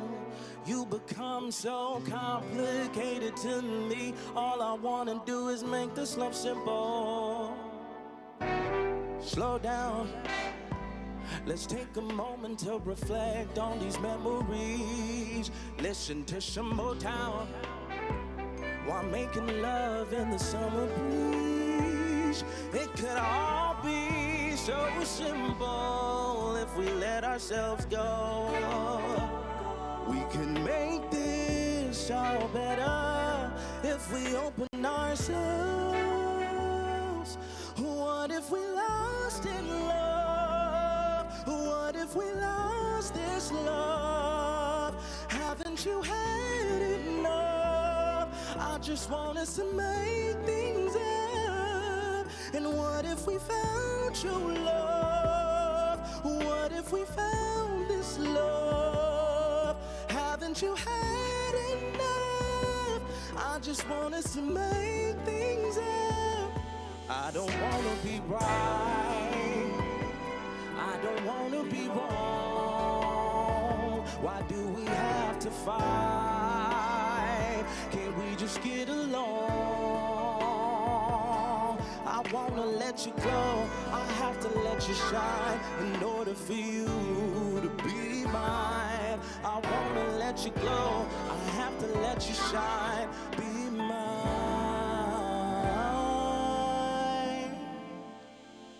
If this is complicated, I'm just hoping we're not jaded. There's a chance that we can make this work. You got me dancing. Ooh, you got me loving. You got me dancing back and forth. You love me long, you love me short. Time is of the essence. Want to feel your presence. Let the light flow from us and let it connect us. Why should we live in fear? What if we lost in love? What if we lost this love? Haven't you had enough? I just want us to make things up. And what if we found your love? What if we found this love? Haven't you had enough? I just want us to make things up. I don't wanna be right. I don't wanna be wrong. Why do we have to fight? Can we just get along? I don't wanna be right. I don't wanna be wrong. Why do we have to fight? Can't we just get along?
It's my feel-good breakfast show. We're back with Sadia and Zetu to unpack this terrible world and a very interesting world of catfishing. You know, living in a very digital age, we've growing up in this, like, you know, with phones and the internet, more and more people are turning to apps to find love, self-validation, and we're talking about after the break. So when are we being catfished and when are we catfishing? I love that. I want to put it out there because I'm desperate to hear someone who's in this right now. If you've had this experience or you've got those red flags, that little voice we've heard is so important, your own intuition, please send us a voice note, 063 408 8863. Maybe we should get practical about this because we could go deep dive down this rabbit hole because there are so many different angles to look at, and it speaks to both parties being a little bit broken, to be honest. And if you are going to be groomed and guided into this unsafe space, it says to me that maybe there are a few holes that this person is identified and is filling and is then guiding you. What should we look at within ourselves if we are susceptible to this? Maybe that's where we should start, is with our own red flags, possibly. Yeah, I think that's a very important question, because a lot of the times we don't know even what our own red flags are within ourselves until someone actually, points it out. Yes, presses that button, or we get triggered by something. But a lot of it just has to do with how we view ourselves, how we speak to ourselves, but also just when someone says something to us, how do we take that? Do we take it with a pinch of salt? Do we know, like, regardless of how we are being seen on social media, no matter the comments that come through, that we know who we are, essentially? Or does it grate you for the next 3 weeks? You're like, oh. Yes. Yes, but the ultimate thing comes down to, just knowing who you are and just loving on yourself a little bit more, because a lot of the time, there's a lot of things that we see on social media, and ultimately, social media is there. It's never going to go anywhere. It's a growing industry, but ultimately, if you can grow as an individual and love yourself regardless of what is happening around the world, you're solid. I think AI is just going to disconnect us from the first clickbait, the first picture, the first anything. I have a feeling we're just going to not trust anything, dude. Yeah. It's going to be interesting. Yeah, we were talking about it during the ad break, that when AI, we have deep fakes now, and who knows what AI looks like in the next 10 years and how easy it'll be, where maybe you can have video interactions where your catfisher has taken on a different identity. They can create video content using your likeness from afar and pictures They from are afar. doing it. Exactly. They are doing now, it. They're actively doing it. So it'll be a lot easier for the catfish person to use your identity to generate new content using that person's likeness in order to continue conversations and believability. Maybe even one day do a video call. Maybe. It is terrifying.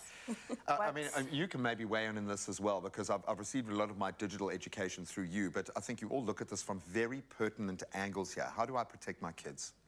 How do I protect my children from this? Do I make sure that they are just so super strong in their own identity? Where do we even begin with this? I think the first thing that we need to start doing is, and it's happening, is that we need to build a strong culture around the internet and how we respond to the internet. One of the things we were talking about during the ad break was that we grew up with the internet. It started happening to us. Apps and social media happened in our lifetime. And we've had to formulate a culture. So a lot of people were tricked.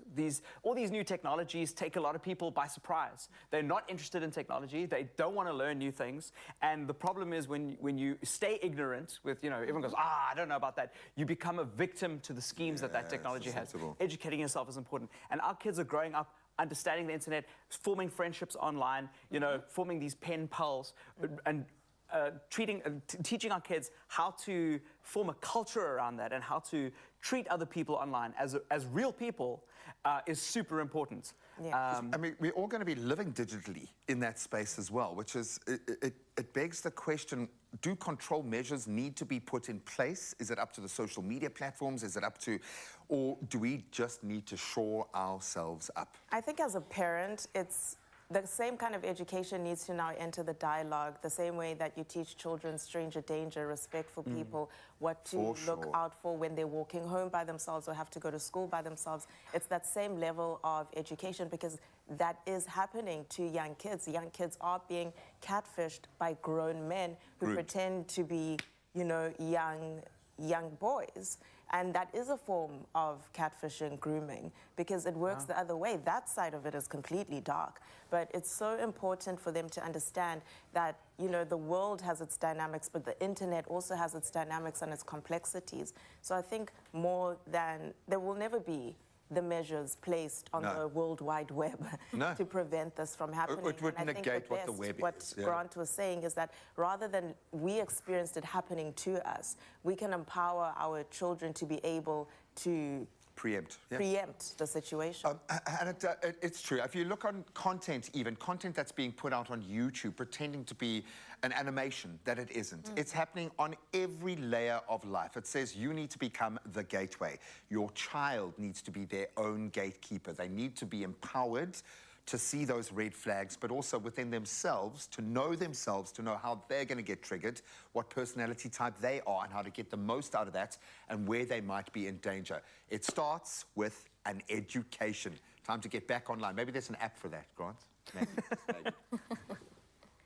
Great conversation from our panel, and we have been focusing on people who are not quite as they seem online. And when dating, the term catfish, if you didn't already listen to this one, is used when the person you're chatting and connecting with is not the person you think it is. Now, some people haven't been lucky online, and they've shared their stories for the world to cringe at. So I'm going to ask Zetu and G-Man to come through and be a part of this one, because it's time to read out some confessions. Can you stand up? Can we see the oversized denim jacket that is just so hot? It's Absolutely working. beautiful. It's Okay, working let's get into indeed. it, man. But let's get see into it. if these confessions are working. I'll read out the first one. G-Man, you can share the rest with us. Maybe Zet, you want to grab one too. But on the board, you can see the first one. I'm a 25-year-old man, and her profile said she was a 29-year-old woman. She looked pretty in her pictures and seemed nice, so I thought, what the hell, why not? Now, she looked nothing like her pictures and must have been over 40. I was too polite to say anything, so we just sat mostly in silence for the most awkward meal I've ever endured. Wow. It's a difficult one, because I'm approaching that age now where you will look back at 3 or 4 versions of yourself and go, wow, if I'm going to send a person a picture, I'm going to send them the 21-year-old version of myself. So is it misrepresentation? Well, definitely when you say you're 29. The pictures maybe I can get away that's with. a lie. Yeah, that's a lie. The pictures are another story, yeah, for sure. Zito, what are your thoughts on this? I think, there's the other side of it where the person stayed for this entire interaction. So they're able to identify that there's obviously an existing social esteem issue in this situation. So out of pity, you stay. Because in a lot of situations when catfishers meet their person and their person is outraged, that person leaves. But I think it's also human interaction. I sat with my stalker for about an hour afterwards because I felt so bad that that's what she was going through and where she was. So it wasn't what I thought it was. And I think the emotional connection in these situations is really what drives us to do such crazy things. Another confession obviously coming through. G-Man, you want to read this one out for us? Yeah. Ooh, this is interesting. So my mother-in-law had just gotten a computer, and she was losing her grip on reality as she aged. My husband and I didn't have a computer yet, so we didn't know the dangers that she faced. And one of the other sons set the thing up for her. So long story short, she met some man on the internet who convinced her he was her dead husband. Awful. She was on a fixed income, so he had to go to her son to get the bulk of the money that he was asking for. The son shut things down very quickly, but the poor woman was sure that we were keeping her husband from her for the rest of her days. There is a section of society that is very susceptible to this. In my mind, that's where measures do need to be put in place. 100%. I mean, you obviously mentioned in the conversation earlier on the panel, but that's like gross manipulation of so much. I don't even know where to start with this, Etu. Jeez. People have a whole industry for this, where they're taking advantage of other people for financial gain. And unfortunately, it's very hard to be there for your older parent, aunt, grandparent, in order to educate them fully about things like this. So that one is crazy. Yeah, man. Oh, it hurts. It gets you in the emotions, and I definitely feel for so many right now. But I think the best thing to do is educate yourself and make sure you do research. You have a gut feeling, then answer that call. I'll see you in a bit.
It's my feel-good breakfast show.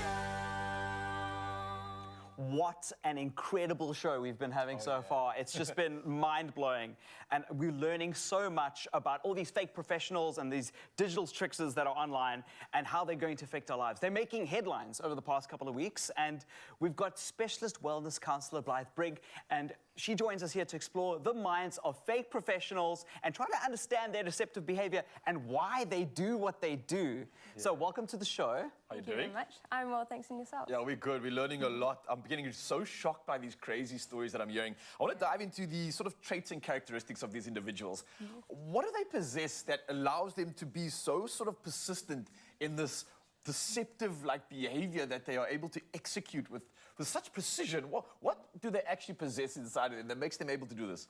Well, it's quite fascinating. Generally, people who have this attention-seeking behavior, they persist, well, they have this charismatic persona where they can just draw people in magnetically. It usually comes from a sense of, needing their external validation, needing to be loved by seeing other people love them. And it's often related to, the general personality types like narcissism and, all of those type of cluster Bs. But often they are so charismatic and, you walk into a bar and the person who's sitting there talking the most nonsense and they're just drawing people in. That's usually an attention seeker who, there's usually something a lot deeper that's actually at cause there, making them want to or need to have that. Yeah, there's something that, meeting narcissists that obviously is very, attractive and enticing, but ultimately the people that get hurt and damaged are people that do befriend them. But it's hard to identify. That's kind of like the game, right? So how do you, firstly, identify a narcissist that's in your life, and how do you identify when it's being destructive, and how do you escape? Well, so that's a good question. There's many different kind of cues. Often it's about just recognizing their behavior. Is it persistent? Is it over the top? Is it exaggerated? Are they quite forceful with their behavior? Is it, identifying a fraudster, for instance, if they're saying, okay, if you want this, you need to pay right now, and if you don't pay me by this time, then it's going to be over. And that should be a red flag, going, okay, but why are they in such a rush? Why is it something that they're trying to happen, super fast? But often it's someone who tries to initially build you up, try to make you feel all the sorts of, love bombing, all those type of things, and then eventually using that against you, making sure that they have you in their grasp and then asking you to do things and maybe getting more and more exacerbated by what they're actually asking you to do, and each time you feel like you need to. Explain love bombing quickly. I think that's a term that maybe not a lot of people understand. Yeah, so love bombing is when somebody meets you for the first time and they kind of mirror exactly what you're looking for. And they know, so remember, these people they're not silly people, they're very smart. A lot of the time they have a great wit about them, so they recognize the traits in people around them and they can give you exactly what you want. Send you flowers if you're somebody who likes that, send you messages all the time, tell you how great you look. Oh, but that sounds great, but what's the flip of that? So it doesn't end there, right? Yeah, the flip of that is that you fall for them. You think, this is such an amazing person, they make me feel so uplifted, I want to be around them all the time. And then they start asking you things, they start using, or they say, you used to be like this, why are you not so great anymore? And because this person initially made you feel that massive extreme of an emotion, you're going to feel the other extreme of that emotion, and you're going to try and paddle to make it back to the other extreme. In that situation, let's play this out. I mean, let's say you happen to become aware of the fact that this is a fraudster or a scammer. And firstly, I want to know, do these people have emotion? Do they have empathy and sympathy? How do we treat them in that instant when we realize, hang on, this is not adding up? I feel like, hey, there's something going on here. What should be our response in that situation? Do you immediately call them out, or do you kind of play a slow game and get them to burn? Well, how do you do this? Yeah. So ignoring the situation is definitely, it's not the best solution. Some people that might be your automatic response. I'm going to ignore them. I'm not going to give them anything that they're craving. But you've got to remember, there's so many different reasons why someone would do this, and some of those might be because the person is deeply saddened inside and they're looking for something, they're missing something that they really need in their everyday life. So not just handling it with assertiveness, but with empathy as well, trying to figure out what is it that they're lacking in their life and how can we get them to get that in a different way that's more healthy and sustainable to everyone. Oh, well, Blythe, thank you so much for coming through. The counselor that we desired the most, always serving us. Thank you for sharing that with us. And I think it's definitely part of the education that we've needed today. A lot of us are probably quite shocked by the stories we're hearing. And I think a lot of us are now more aware and more alert. So that's thanks to your professionalism. And if you are looking for any more assistance, then this is the woman that you can reach out to for anything advice-wise when it comes to undoubted uncertainty with regards to what is going on right now in the situation. Is it a scammer? Is it a fraudster? I don't know, but you can figure it out. For now, though, of course, it's time to head off to official duties. It's just gone on the hour, and G-Man has the latest. Thank you so much. Thankfully, nothing too nefarious to report on from a South African perspective. Let's start here in our country where SARS, the South African Revenue Service, says there is a huge migration to seamless filing of tax returns using the electronic method. So it says at least 3.8 million taxpayers have been auto-assessed and some 1.3 million used electronic filing. About 250,000 went to queue outside SARS offices. Quite a shift. So SARS Commissioner Edward Kisvat-Vetter says they would like to see the queues reduced. The deadline for non-provincial taxpayers is Tuesday, and for provincial taxpayers, it's January the 24th next year. Now, there is some bad news for consumers as price pressures increase with inflation that ticked up to 0.6% in September. So data released by Stats SA shows that consumer price inflation increased from 4.8% in August to 5.4% in September. That's quite a leap in a short amount of time.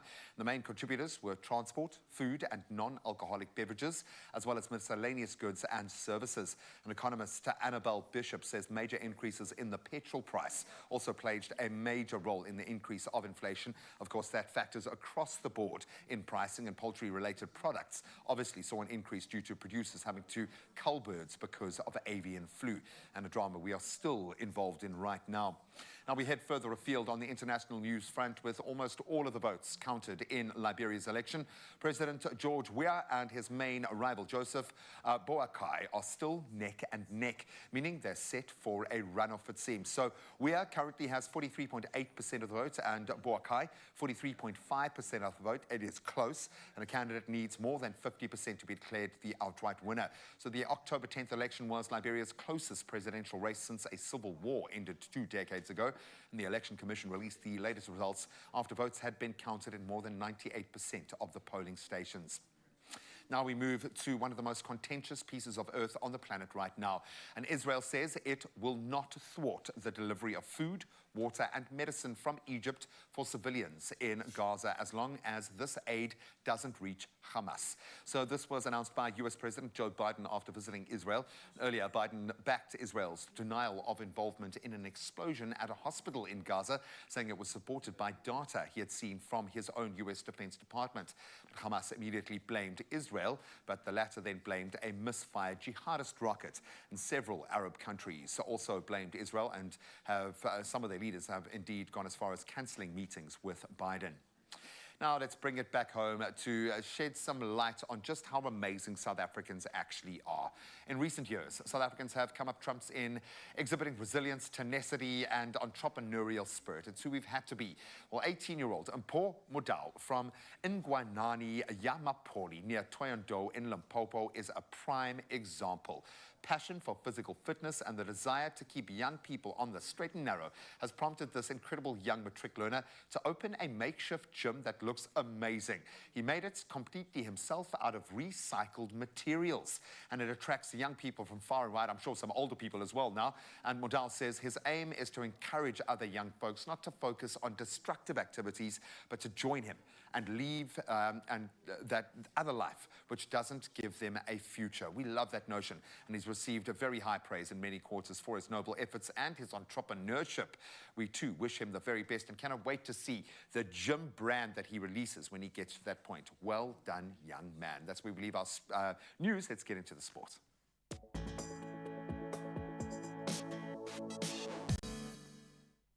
Oh yeah, I'm definitely liking, subscribing and getting my membership for that one whenever I do visit. For now though, let's dive into all the world of sport. And starting off with cricket news, New Zealand delivered a reality check to giant killers Afghanistan, securing a commanding 149-run victory at the Cricket World Cup. Now, exploiting Afghanistan's fielding woes, New Zealand posed 288 runs for 6 with Glenn Phillips, Tom Latham and Will Young all notching half centuries. Now, Afghanistan, who had shocked England earlier, could only manage 139 runs all out in 34.4 overs. Now, this victory cements New Zealand's path to the semi-finals, boasting 4 wins in as many games. Now, they face India next, while Afghanistan takes on Pakistan. And don't forget that the Proteas will clash with England this weekend on Saturday. Now, speaking of, let's dive into rugby action right now. And the Springbok women have announced 4 changes to their starting lineup for their second round match. And this one's against Italy. Now, it's a notable change in Nolusindiso Boy, who will make her record-breaking 39th test appearance at lock. On top of this, Beandre Dolph will assume the wing position. Mika Gunter starts as hooker, and Cartha Jacobs takes up the flanker role. Now, coach Louis Kuhn also has adjusted the bench with 4 changes. The backline remains mostly unchanged except for the right wing position, where Dolph will replace the injured Makalela Samboi, and this crucial matchup will take place at Athlone Stadium in Cape Town on Friday. Well, sticking to rugby news right now, and New Zealand's coach Ian Foster has adjusted his starting 15 for the Rugby World Cup semi-final against Argentina. Now, Mark Delay's returned to the lineup after being dropped for breaking team protocol in the quarter-final. On top of this, Lester Fa'anga Anuku is left out of the match for day 23. Sam Whitelock joins the second row, and Brodie Retallick moves to the bench. Now, a newcomer among the replacements is hooker Samisoni Takaui, and he is chosen over Dane Coles. Now, New Zealand faces Argentina in the first semi-final, while the Springboks take on England on Saturday at 9 p.m. A stellar weekend to look forward to. And, of course, we carry on with our sporting headlines. Now, working over to the world of football, Spanish midfielder Jenny Hermosa has been included in Spain's women's team for the first time since the scandal involving an unsolicited kiss from former Federation President Luis Rabioles at the Women's World Cup final in Australia. Now, the new coach, Montse Tome, has added her to the squad, which will face Switzerland and Italy in the Nations League matches this month. Now, the controversy surrounding the kiss led to Rubiales' resignation and the dismissal of coach Jorge Velda, who was replaced by Tome. Now, Spain is scheduled to play Italy on October the 27th and Switzerland on October the 31st. Well, for now, though, it's time to dive back into all things traffic for a lot of you heading out on the roads, and G-Man has the latest.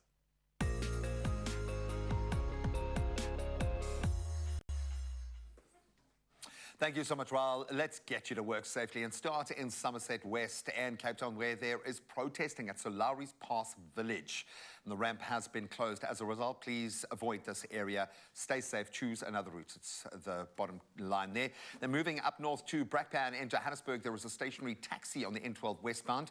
That's after the Putfontein Road. The right lane closed. A lot of traffic at that time in that area, so just use another route if you can, or drive very carefully. Then moving to Goodwood in Cape Town, congestion on the N7 northbound at the Bosmansdam Road, so do please expect delays in that area and just get to work safely. Let's get into the weather.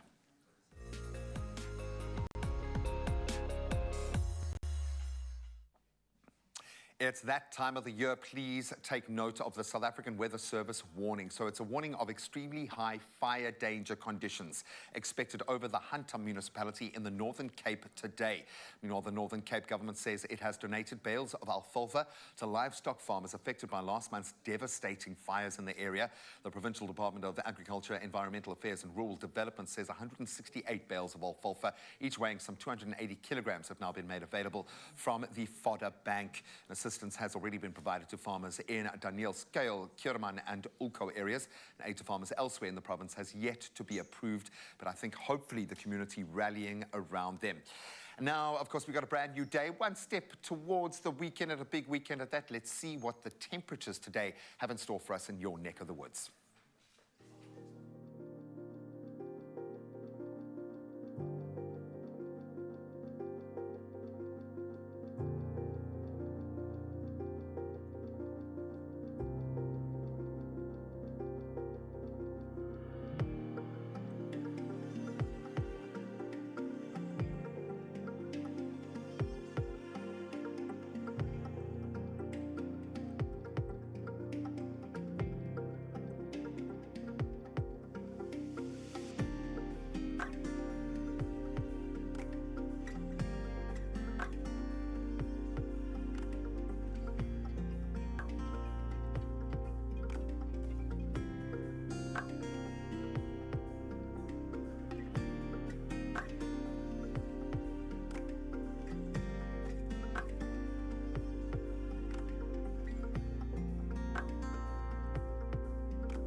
Beautiful day ahead. Let's see what your day looks like right now. Does your sunrise encapsulate the beauty of nature? Does it put a spring in your step? Could it put a spring in ours? Well, if it does, you stand a chance of winning 100 Rand in cash from Grant Hines by sending it. No, it's not from Grant, it's from us. But we want to see that sunrise photo from this morning. We want to see today's look, and the best look will be featured on air, and you might get yourself that $100. But I also want you to embellish it with a news report. Break it down for us. Give us some David Attenborough on your garden. I don't care. I want to hear your voice this morning. 063-408-8863. And you could just be like Lavona Francis, who had this to say, along with that beautiful picture.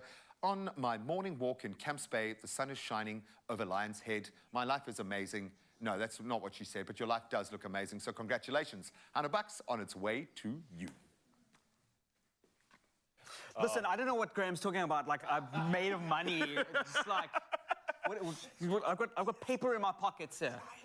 But listen, there's so much to still look forward to in your Feel Good Breakfast Show. Not only this man's moolah, but also the fact that we're going to be binging or bashing a few things. And one of the things that we might binge or bash is apparently JP's got a list out here. Yeah, so JP's got a list of romantic films, but with a twist. So these are some of the strangest romantic movies that you can watch. It's October, it's Halloween. Let's put a twist on things. Let's do that and a whole lot more in your Feel Good Breakfast Show just after this.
It's my Feel Good Breakfast Show.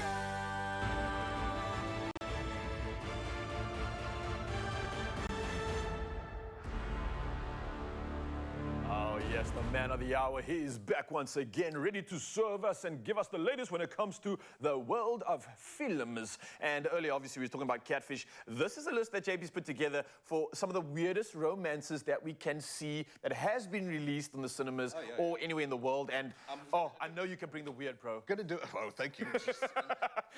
You could just tell me I should change my hair from the ponytail. It's not No, I'm liking the hair, actually, bro. But I don't know if I'm going to be liking this list yet. Let's find out, though. What do you think, bro? Oh, no, What's so first? when I say weird, I also just mean like oddball things that take a different look at romance, whereas everything is like, she bought a pumpkin spice latte and he was a banker. It's like, a lot is very boring. When it comes to stuff that's a bit diverging from the and cliche. So in reverse chronological order, we're going to be talking about, first off is... The Lobster. There you go. Very dramatic. This is a romance movie? Okay, interesting title. Talk to me. So more in the question of how coupling works in modern society. And so Colin Farrell is the big name that you already got there. Rachel Weisz, who was my first crush, actually, as movie actresses go. Nice. And Olivia Colman appears in it too. Olivia Colman won the Oscar for The Favourite, the movie that he did. Fantastic director. That was great Yorgos Lanthimos, by the way, to give you a summary of how weird the movie is described as one of the vanguard directors of so-called Greek weird wave.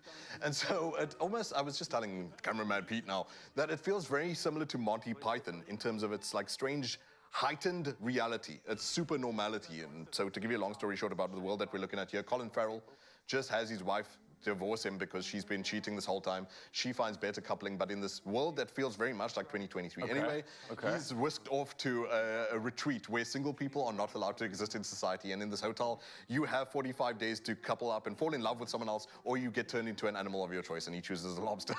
Okay, So, there goes the title. As far as date night, it's not necessarily super romantic, but like I think it's going to be very thought-provoking, and at times it's mad funny. It is stupid. What's that dude from Step Brothers? What's his name? John C. Reilly. I love that oak, He's man. such a good actor. He's a so legend, dynamic. yeah. And in this, he's hilarious as well. But so while it's comedy, it's dark, it's very thought-provoking. Love it, man. This is a worthy list. Let's carry on. Silver Linings Playbook. I know a lot of people must have seen this one. Have you seen any of these I've on the list? seen this one out of all of them, to be honest. and how I actually quite enjoyed this movie, to be very honest with you. Maybe I was young, maybe I was naive, but I definitely bought into the concept of love. wrong. But I thought it was pretty decent, to be honest. Let's just, clear the air here. When I say weird, I also mean good. These are movies that I'm highly recommending. Silver Linings Playbook, I've spoken about before. A lot of you know it, and I'm just reminding you that actually this list made me so happy. It made me feel warm inside. I'm going to go binge a lot of these this weekend. Nice, binge-worthy, all right.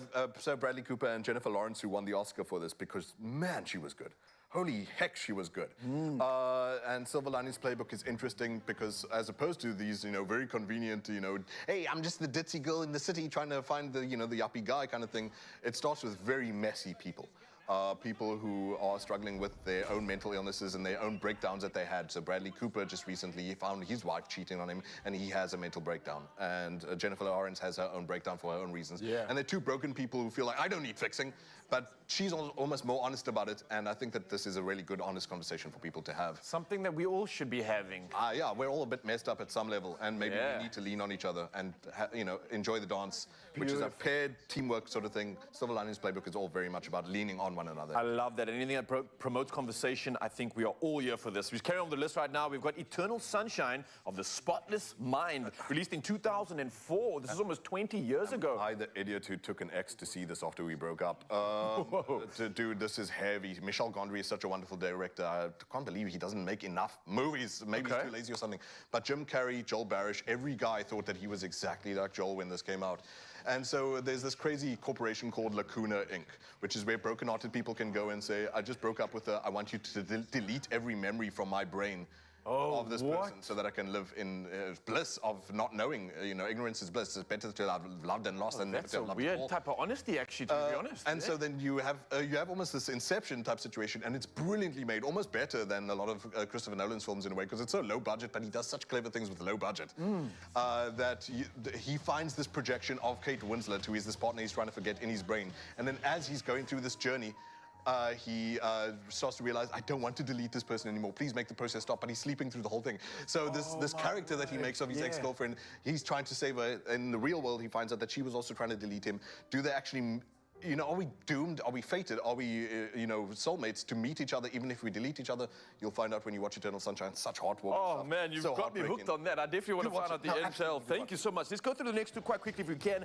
Punch Drunk Love, 2002. People thought that Adam Sandler was a genius for Uncut Gems, but even before that, the dude is such a good actor. And Punch Drunk Love is Paul Thomas Anderson at his best guy, did There Will Be Blood.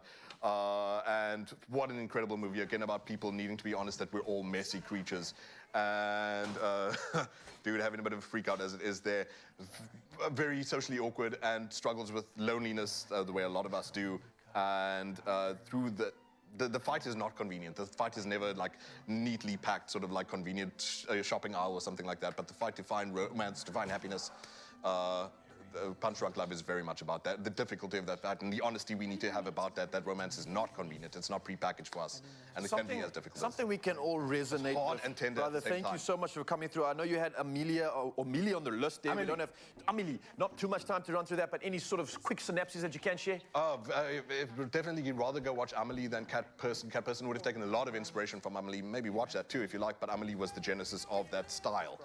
What a masterpiece, and everyone bought the soundtrack afterwards. All of these soundtracks are so good, dude. Coming through JP Sebastian, and just a reminder, we spoke about The Lobster. Put that on your list. Silver Lining Playbooks, Eternal Sunshine of the Spotless Mind, Punch Drunk Love, and of course, Amelie. So those are the top listed movies that JP definitely recommends for you. It's weird, it's great. You can binge it, and you can have fun while doing it. But let's keep on with the conversation. Let's keep on with the fun, and let's see what we are Love next. is strange. Oh, I love it. Well, now that we're thinking of all the things we want to binge or possibly bash, I want you to hold on to your remotes because it's time to actually play it. Binge it Or bash it, dun dun dun. Today's theme is the world's most popular movie franchises.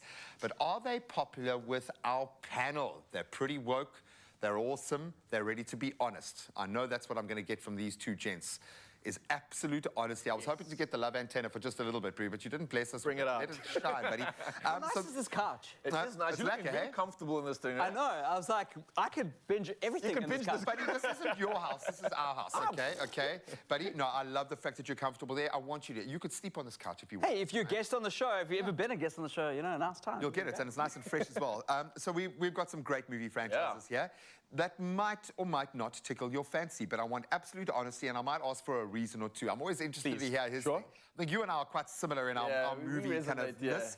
We have some similarities, but then you always say something that changes, like writes off a series for me. Like, you've destroyed Big Bang for me forever. sorry. Thanks for doing that. Actually, I'm proud. Yeah, I would be proud because you're that kind of guy. Okay, so let's start with a very, very popular movie franchise that I know how I feel, but I'm interested to know how you guys feel. Harry Potter, baby. Whoa. Bash it. You would. You hit Don't and do this it, was, Harry Potter and this for me. was before J.K. Rowling did her stuff on Twitter. It was, for me, I had an ex that was really into Harry Potter, and I fell asleep every time I tried to start watching it. It is so boring. My fell asleep lady at a is Westlife like the concert. biggest fan ever. We have like cutlery and wands in our I love house. it. Honestly, it's I love insane. it. I'm like more of like a Lord of the Rings kind of guy, so I appreciate the adventure, but I think as you grow older, you start to lose the value in the movie. I think for youngsters and teens, Maybe the books are better. That's what I keep on saying to myself. Everyone says that. Even my lady says the same thing. So I think, for me, I'm actually going to bash this one, bro. I will binge it because I have binged it, so I know I will binge Hey, did it. I say binge? No, you said bash. Yeah, bash. Yeah, Bash, yeah. So, but for me, it fits in with the ecosystem. I love it. So I'm gonna save the day and I'm gonna binge it with Harry Potter because I do. This one, I swear to God, if you don't answer the right answer, yeah, I'm gonna kick you off this couch, Bruce. Star Wars. Whoa. Swear to God. No, I'll binge it. I'll binge It's it. somewhat of a documentary of the future. You Yes, have to. exactly. It's an educational, it's an educational sort of series. You It's need to actually engage a in this. social reflection of our times. Yeah. This is true. Documentary of the present. Manifest is what I'm Binge, saying. binge, Manifest, binge. baby. That one was easy. Family. Do you care about family? Fast and the Furious. Oh, baby. man, this is tough, bro, because I like... actually binge it. Binge it. Up until what number, though, do you I binge? haven't. What? I haven't binged it. It's ridiculous. It's ridiculous. But this is my mom on Mother's Day would take us to watch action movies. My brother and I. That was like a tradition. And this is Triple X is one of her favorite movies. Oh, this whoa! Yeah, right. Nice. This is up and like alley. Chronicles of Riddick and stuff. But listen, honestly, I think like the first few movies I'm gonna binge, I'm gonna stop at like number 6. Okay. Stop after that. It just gets wild and crazy. I'm gonna start at 11 or 12, wherever we are, and work back. Please don't bring mothers into this. Please don't bring mothers into this, dude. Spider-Man. Ooh, Which one? Think... All of them. Okay. All of them. Not the originals, the new ones. Yes, I'll binge. What, not the originals, like not the one with like the Kirsten Toby. Dunst and stuff. Nah, like, bash that come stuff, on, man. bro. I'll binge all of it. Spider-Man, guys, come on. He transcends any Sam era, Raimi any decade. did Venom like this. Yeah, but you needed to live through the 90s. You needed to live through the 90s to understand it. Yeah, Okay, go 90s and watch the crazy. David Beckham documentary and you'll understand. Yeah, Raimi, okay? that's a good binge. No, but that's you do raise a good point because we've seen some amazing new Spider-Man iterations. Homecoming's great. Does yours begin or end in a particular era of Spider-Man, or would you watch them all? I've actually watched them all, man. I love how it's actually transcended Evolved. with our time, and that's what I love about the binge. It keeps getting better. James Bond. Bash. Ooh. That's boring. He's such a 2D character. He's 2D, man. He's too That's a statement, Like, man. why is he part of this organization? Yeah, why I think, is he doing I think things? after watching one or two of them, Let's talk about the movie, not the ethos, man. No, for me, the movies are brilliantly made. Daniel Craig, I'll watch him in any movie, anytime, over and over. James Bond, done. I'm a fan. It's a worthy binge for me. I mean, look, you do get somewhat of a repetition, but it is just... He's got no motivation. He still embodies that cool. He embodies that, like, that gravitas that has, like, you know, like someone you want to, like, be when you're older, apart from all the other crazy It's a watch ad. Yeah, and he walked, and a car ad, and a Speedo ad. Maybe that's why we absolutely love it. Yeah, that's why, bro. Let's get your Speedo. This can be quite divisive. Pirates of the Caribbean. Oh, bash it. Yeah, I'm not a big fan. It's a good adventure. It takes a lot of time. I tried to binge it, but I didn't actually get through it all, so I'm going to bash that one, yeah. Okay, we're going to do this very quickly. Avengers. Binge. Binge, hard binge. Boom, nice one. Batman. Binge, but the Nolan ones, definitely. Okay, binge. Mission Impossible. Yes, binge. Now that is much better than, that's a much better thing than 007. Really? Yeah, because We're it's got understanding so much personality and about you. Okay. motivation. I don't Now, know, this is man. the defining one. This is going to define how people think about you for the rest of your life. Yeah. The Twilight Saga. Binge. What? You see, I told you. Binge. It's actually not as bad as I thought when I was like, I think it was a teenager, I was super judgmental. I but it's binged it actually as a not bad. kid. I don't know. I never got back to it, so I'm just going to bash it for no other reason than, I don't know, it's old school. I don't know. It's surprisingly good. I fell in love with all of them. I fell in love with all of them, man. Yeah, man. Team Jacob, Team Edward? Well, watch it now as an adult. Yeah. You're like, oh, it's actually not that bad. Okay, I might just try that. Pronouns out the window. I fell in love with all of them, man. I love those movies. I'll binge it again just to see if I'll enjoy it as much now as I did back then. I love it. Well, if you want to watch Twilight again, don't let anyone stop you. You're allowed with Vodacom Enhance. I'm saying that to all of my mates right now. You can now access the latest streaming platforms to watch all of the content that you want and conveniently pay using your Vodacom account. This is a big step forward in enhancing your viewing experience. You can even sign up for Prime Video for the grown-up stuff. 79 Rand per month. That's very little. To get the first 3 months for free as a part of that deal, it's great. But you can view all of the amazing deals, details, and all of those options on how you can enhance your contract. You can visit voda.com/enhance, and I suggest you do it right now before you start your Twilight binge. Zanzi, enhance what you love. Add more of what you need to your contract. Choose from a range of enhanced options in-store or online. Further together, Vodacom. Oh, well, this show has been magic, and speaking it's of, been I lovely. see there's some magic, there's some comedy coming our way, and it just gets better. That's going to be happening after the break, and not just that, but a whole lot more. So while we're binging Twilight this weekend, we can also make pizzas in 60 seconds. Wow. Which is really, yeah. Hey, listen, if we're all gonna... We're gonna do it with the Uni pizza maker. I don't believe in you. studio. No, Impossible. 60 seconds. It's insane, but listen, if we're all going to spend the weekend together watching Twilight together, it's going to get weird, but I'm here for that. Let's go and binge I'm here for this the weekend pizza. away. The pizza gets fired up after this. We'll see now. 60 seconds, no way, man. Check this. The My Goals Plus account gives you cash back on groceries and 25 cents back per litre at BP. That's lit. Lit in 2023. Weather.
It's my feel-good breakfast show.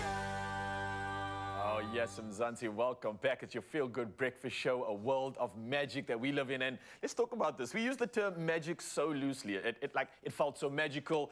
Let's make some magic, or she's like a magician. But what is magic really? Now, sleight of hand artists, illusionists, and escapists mixed with a little comedy makes for pure magic. I definitely say so. So this morning, two such extraordinary humans are joining us to talk about their mission to entertain. Now, let's welcome to the show Sebastiano and Joel. Yes, yes, yes, put your hands together.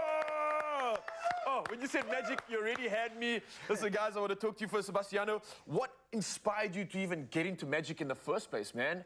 I mean, so like a while ago, I was like into this like accident, right? And I lost the use of my hands. Oh, And, whoa, No, I'm okay. just kidding. It's the plot of Doctor Strange. Hey, come on, man.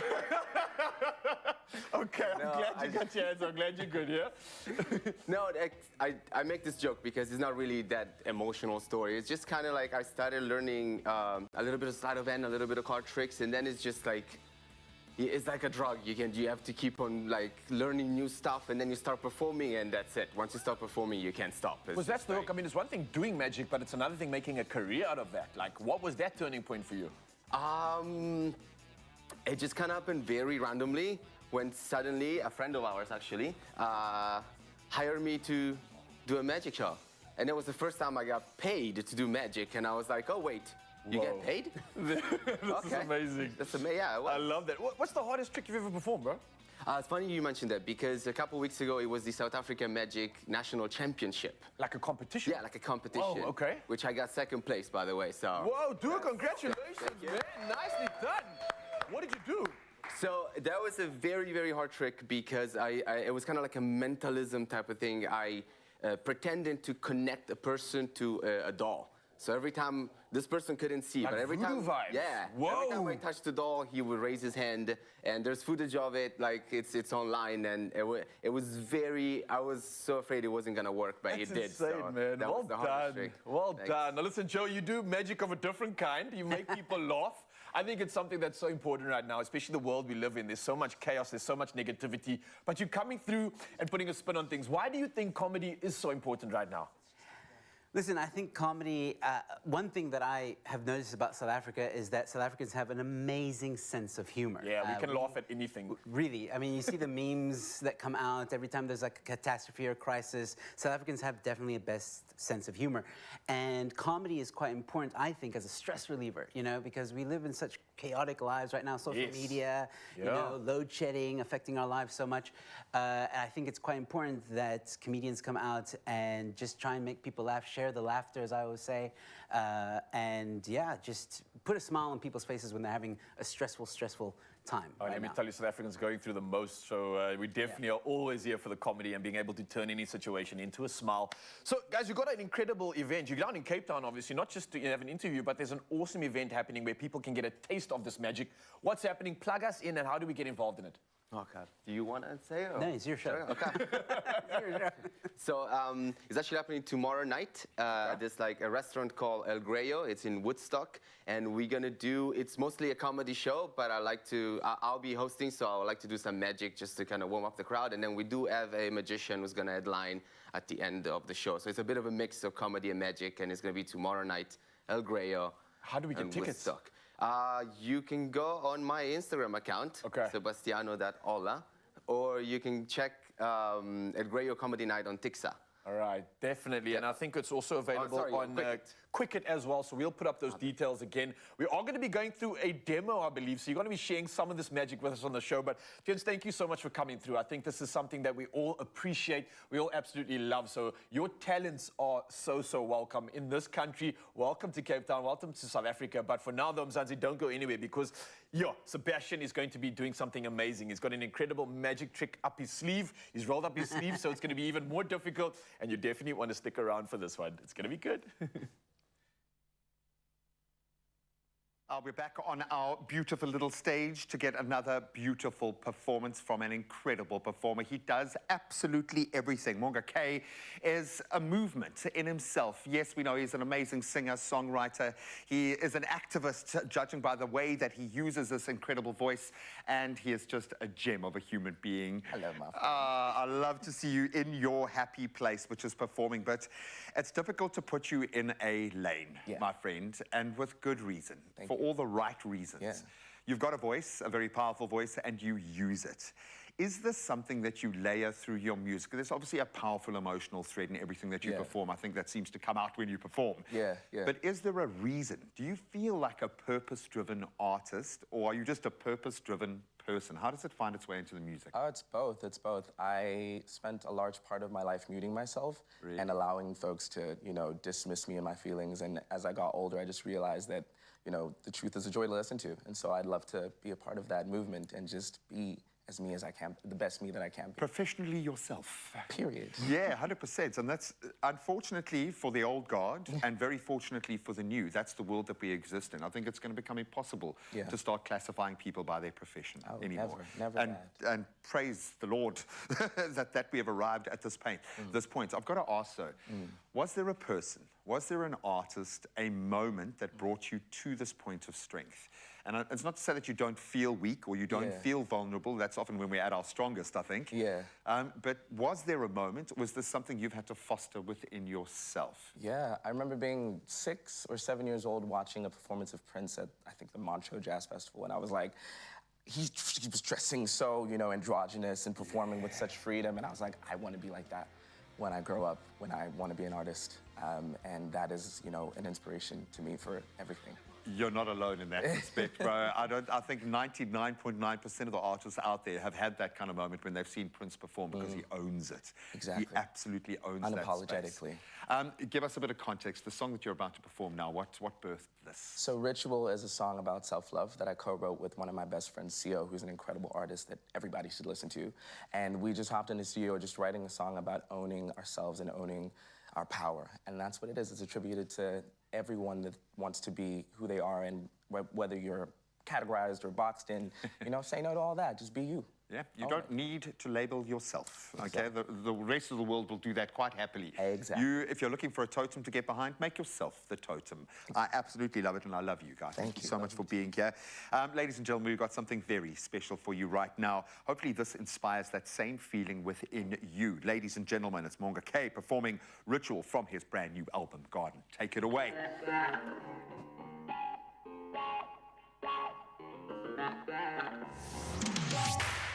Got up and felt like I needed to do something new. Fell all frustration, leave my mind, but can I substitute this with? Let the rain wash over me, I feel reborn inside. Shatter the glass, disrobe my past, took to dancing. I don't need this disguise. I'm me, you see. I take pleasure in the possibility. I'm me, you see, and I love my own company. Don't you see it's critical? It's the antidote to the blockage on my path. I'm not being cynical. It's the ritual to the future I forecast.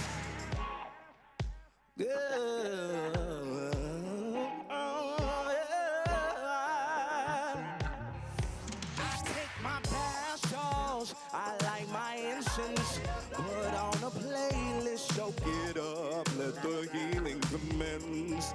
Safe to say I feel free, safe to say that I'm at ease. I'm me, you see, I take pleasure in the possibility. I'm me, you see, and I love my own company. Don't you see it's critical? It's the antidote to the blind.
It's my feel-good breakfast show.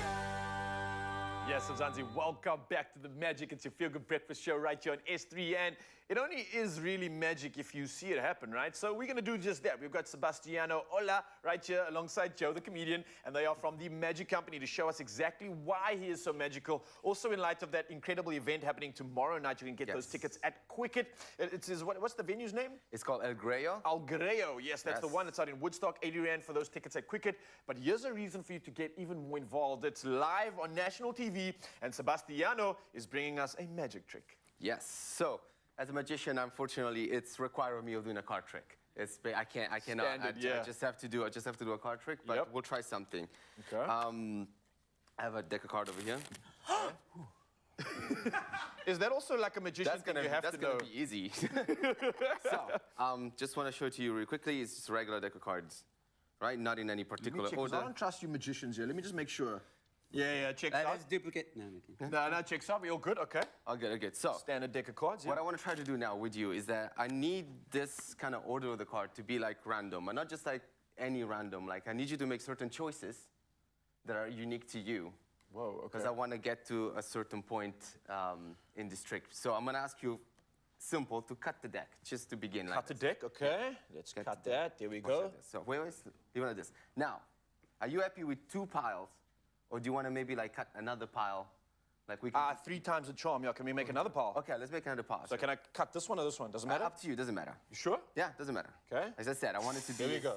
I want it to be as... 3 piles. Yeah. You have no idea how I cut that? No. I'm happy with that, So I want it to be as random as possible. You want to stick with 3 piles? Three is the magic number? 3 times the charm, yeah. Okay, 3 is the magic number. Now, I was going to ask you, but then people are going to be suspicious that you're in it. Yeah, so Joe's got that face. You just don't want to trust, eh? No, it's okay, Joe. So I just want to say you made a mistake right now by doing that.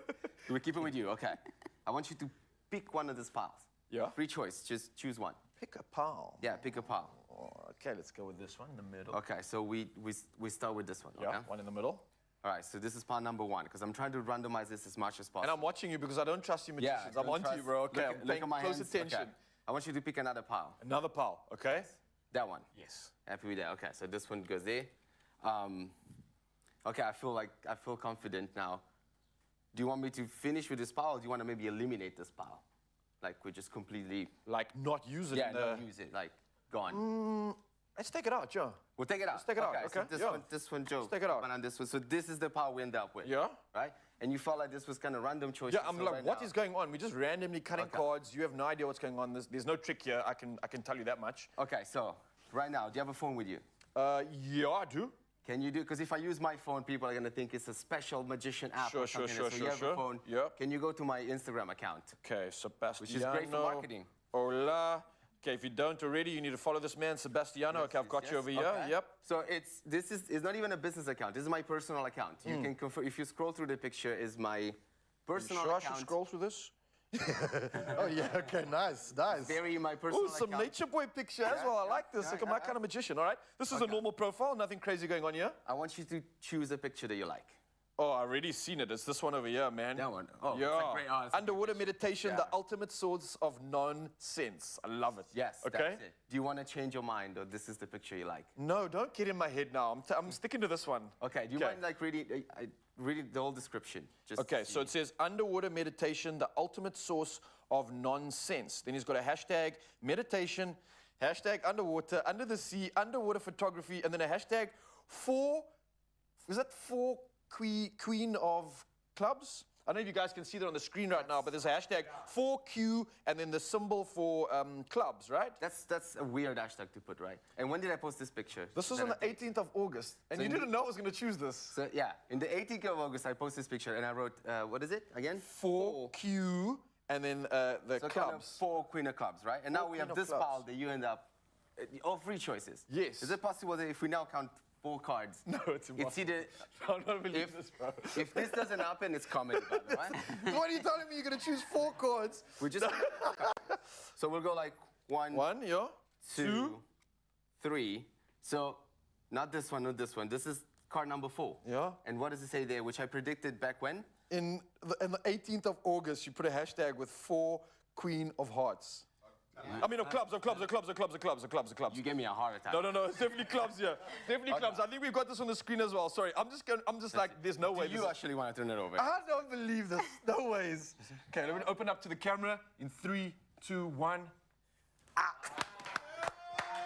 What do you even mean, bro? But wait, there's more. He knew you were thinking of this one too. wait. So, do all your pictures have this hashtag? Can I check? Or is You it can like... check the other picture. You can check the picture. Hang on a second. Okay, so the picture up top I've got of him, I don't know if you guys can see it on the screen.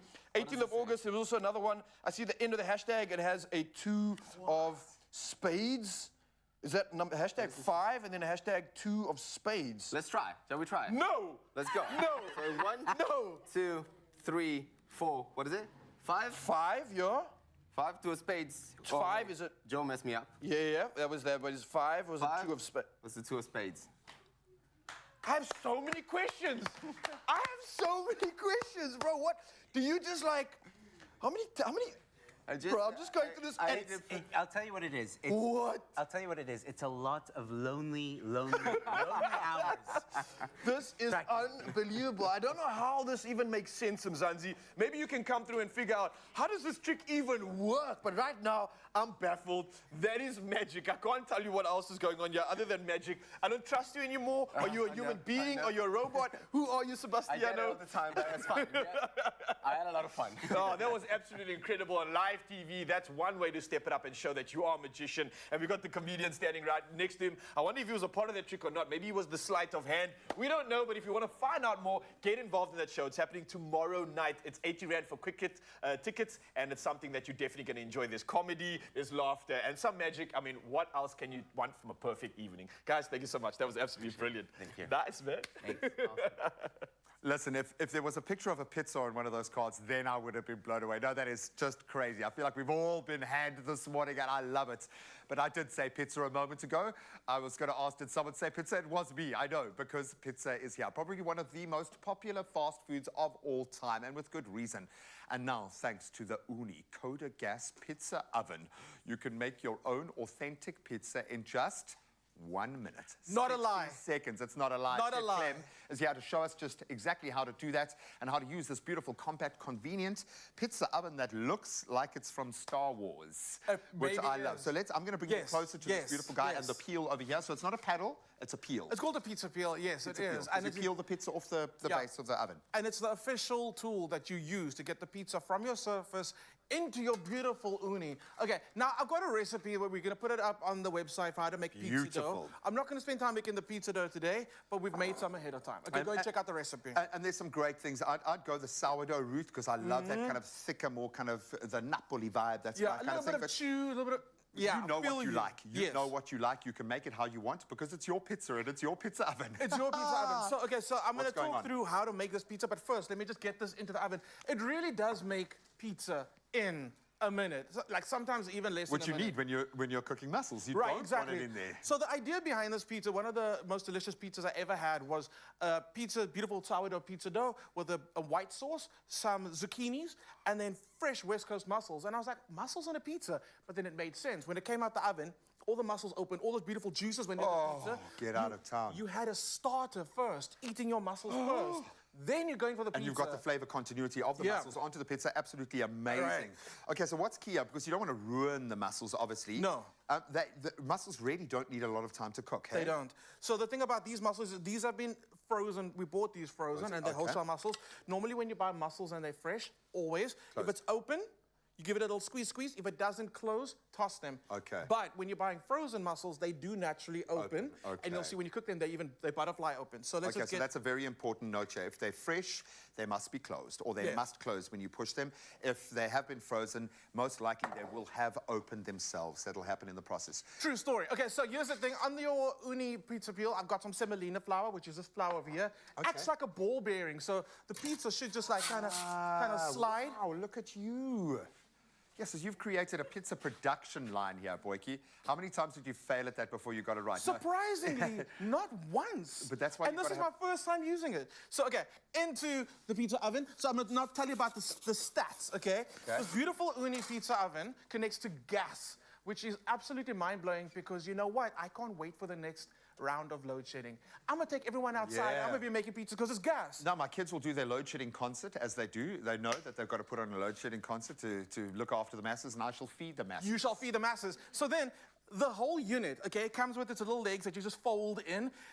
It's so compact, and it knocks out pizzas in record time. I think this is going to win design awards, if it hasn't beautiful. already. It's got that kind beautiful. of ergonomic, kind of fit into your ecosystem of things in your kitchen in a completely different way. It's a design piece as I much like as that it's you said functional. kitchen. I like that you said kitchen because you can use it in the kitchen because it's gas. So it gets to 500 degrees Celsius, which means you gotta keep an eye on your pizza. Which begs the question, are we concentrating? Because we're looking at, you said under 60. That was not even 30. So what I always do is I take it out, give it a little rotate, and you can see already, I'm gonna give you a little heads up. Look at that char that's on the pizza already. It must be there. And what I'm loving is looking at it looks like a ceramic base. I have no idea what it is, but is it ceramic? It is. It's your pizza stone that comes separately. It comes with the device. And what you do is when you transport it, you keep your pizza stone separate. You pop it in there. With kid gloves. Yeah. You pop it in It'll there. be You look cold. after It'll be it. cold, You look after it though, yeah. Crank that heat up. 15 minutes later, you are cooking, which is... Ooh, I'm looking at the cheese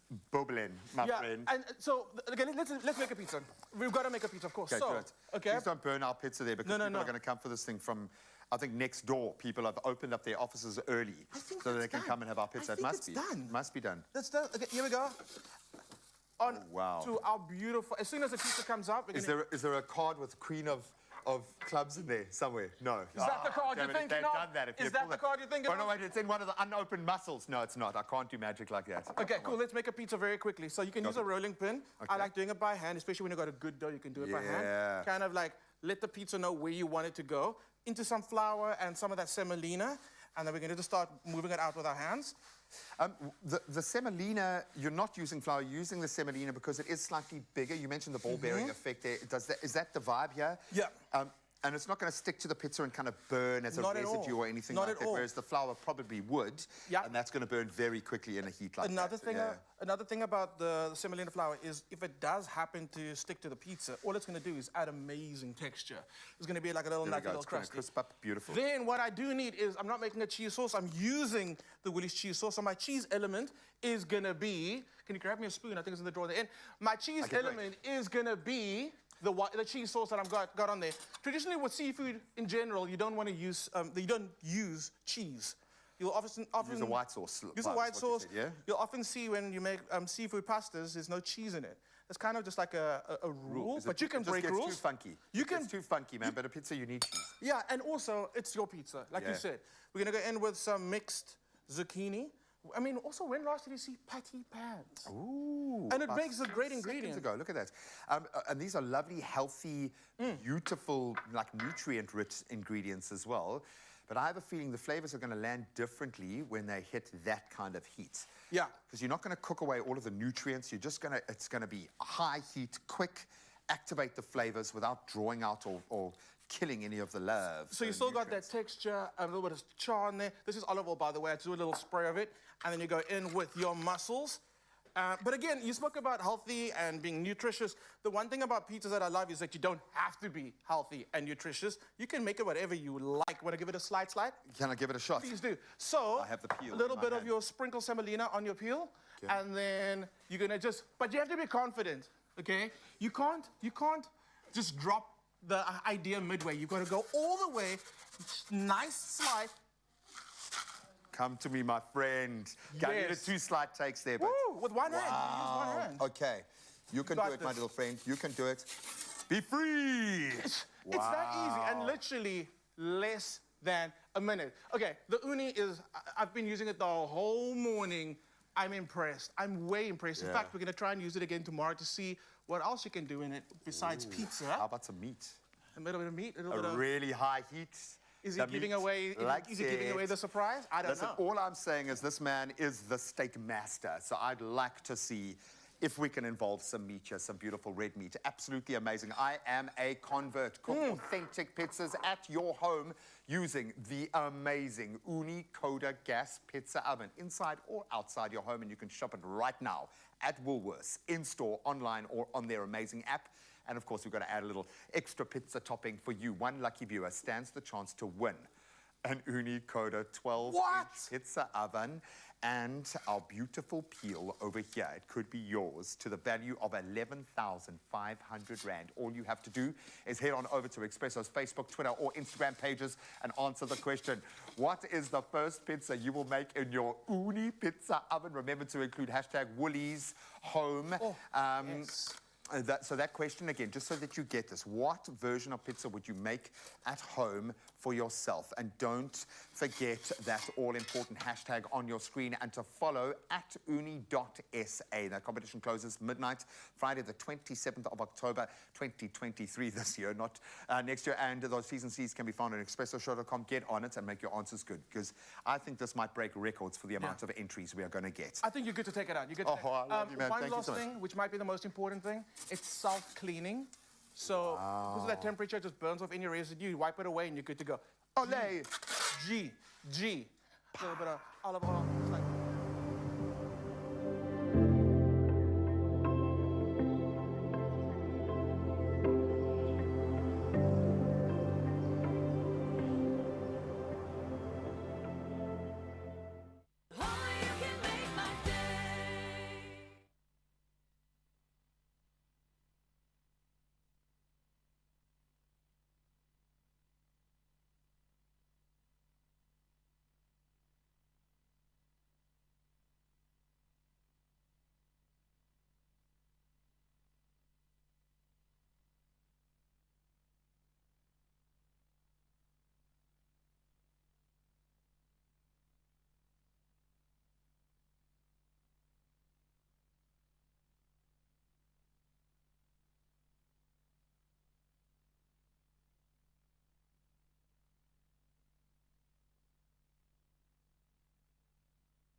It's my feel-good breakfast show.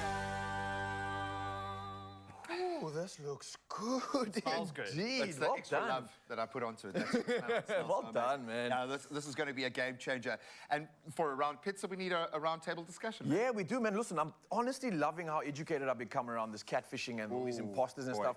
Bro, I obviously heard you guys chatting when you were having that panel discussion. You mentioned something about Facebook. I remember this happening, bro. What was the whole situation there? So one was a big gambling website, took ownership of one of my accounts to just run transactions and try and my get gosh. clickbait, try and get people through it.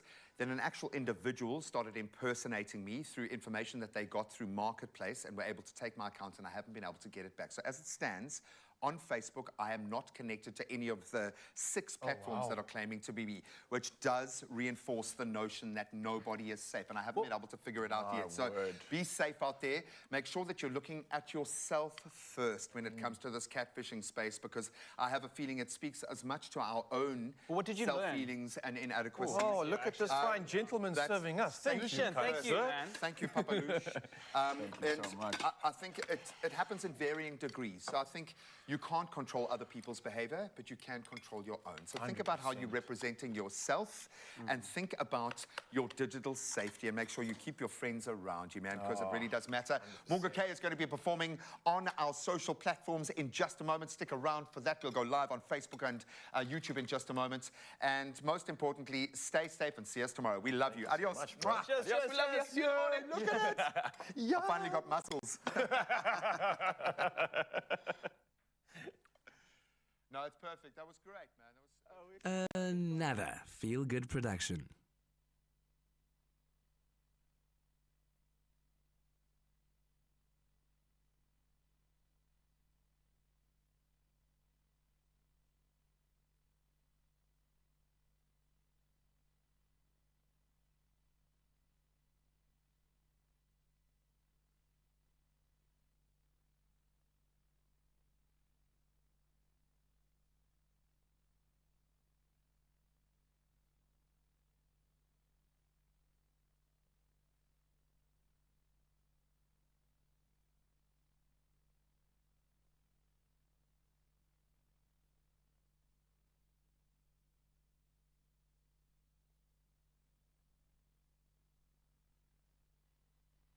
It is your Feel Good Breakfast Show, and Monga K is still here. The creative genius has inspired me. I took one of Monga K's garments, and I've worn them. I'm sorry, I was inspired. Is that okay? Go for it. That's it. From one fashion icon to Thank another. you. Am I an icon now? You could be. That's it. I tell you what, you be the eye, I'll be the con.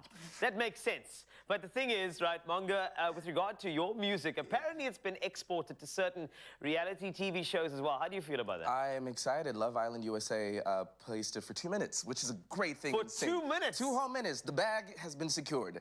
And it's going to be on the new series Love Island Games in a couple of weeks. So I'm excited. Oh, that's brilliant. Yeah. I'm excited about your outfit here that I'm enjoying.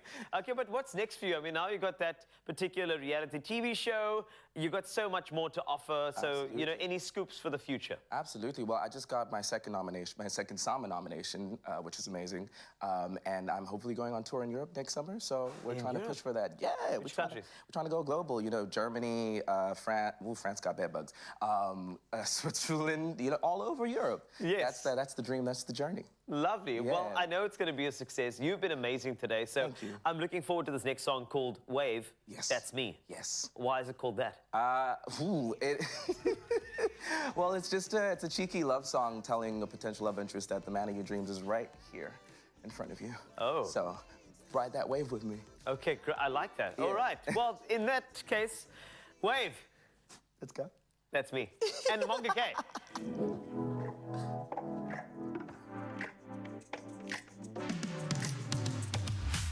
Right now it's time to go. I'm always in control. You never let me know just where to meet you down the road. I feel your energy. It's so distracting to me. You make it hard to breathe. You pull the air I'm trying to reach. Hey, we can ride this way together, baby. Hey, we can run away into the future. Hey, would you like to have a man of your dreams? Well, that's me, that's me, that's me. That's me, that's me, that's me. Are you hearing what I'm trying to say? I'm not the best at sugarcoating. I don't play no games. I wanna be free in this life with you. And I wanna get loose and break it down with you. Hey, we can ride this way together, baby. Hey, we can run away till the future. Hey, would you like to have the man of your dreams? Well, that's me, that's me, that's me. That's me, that's me, that's me. Our universes are colliding. Come on, darling, there's no point in denying that love lives here. Let us have no fears. Commit to this moment, ignore the noise, let's hold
Yes!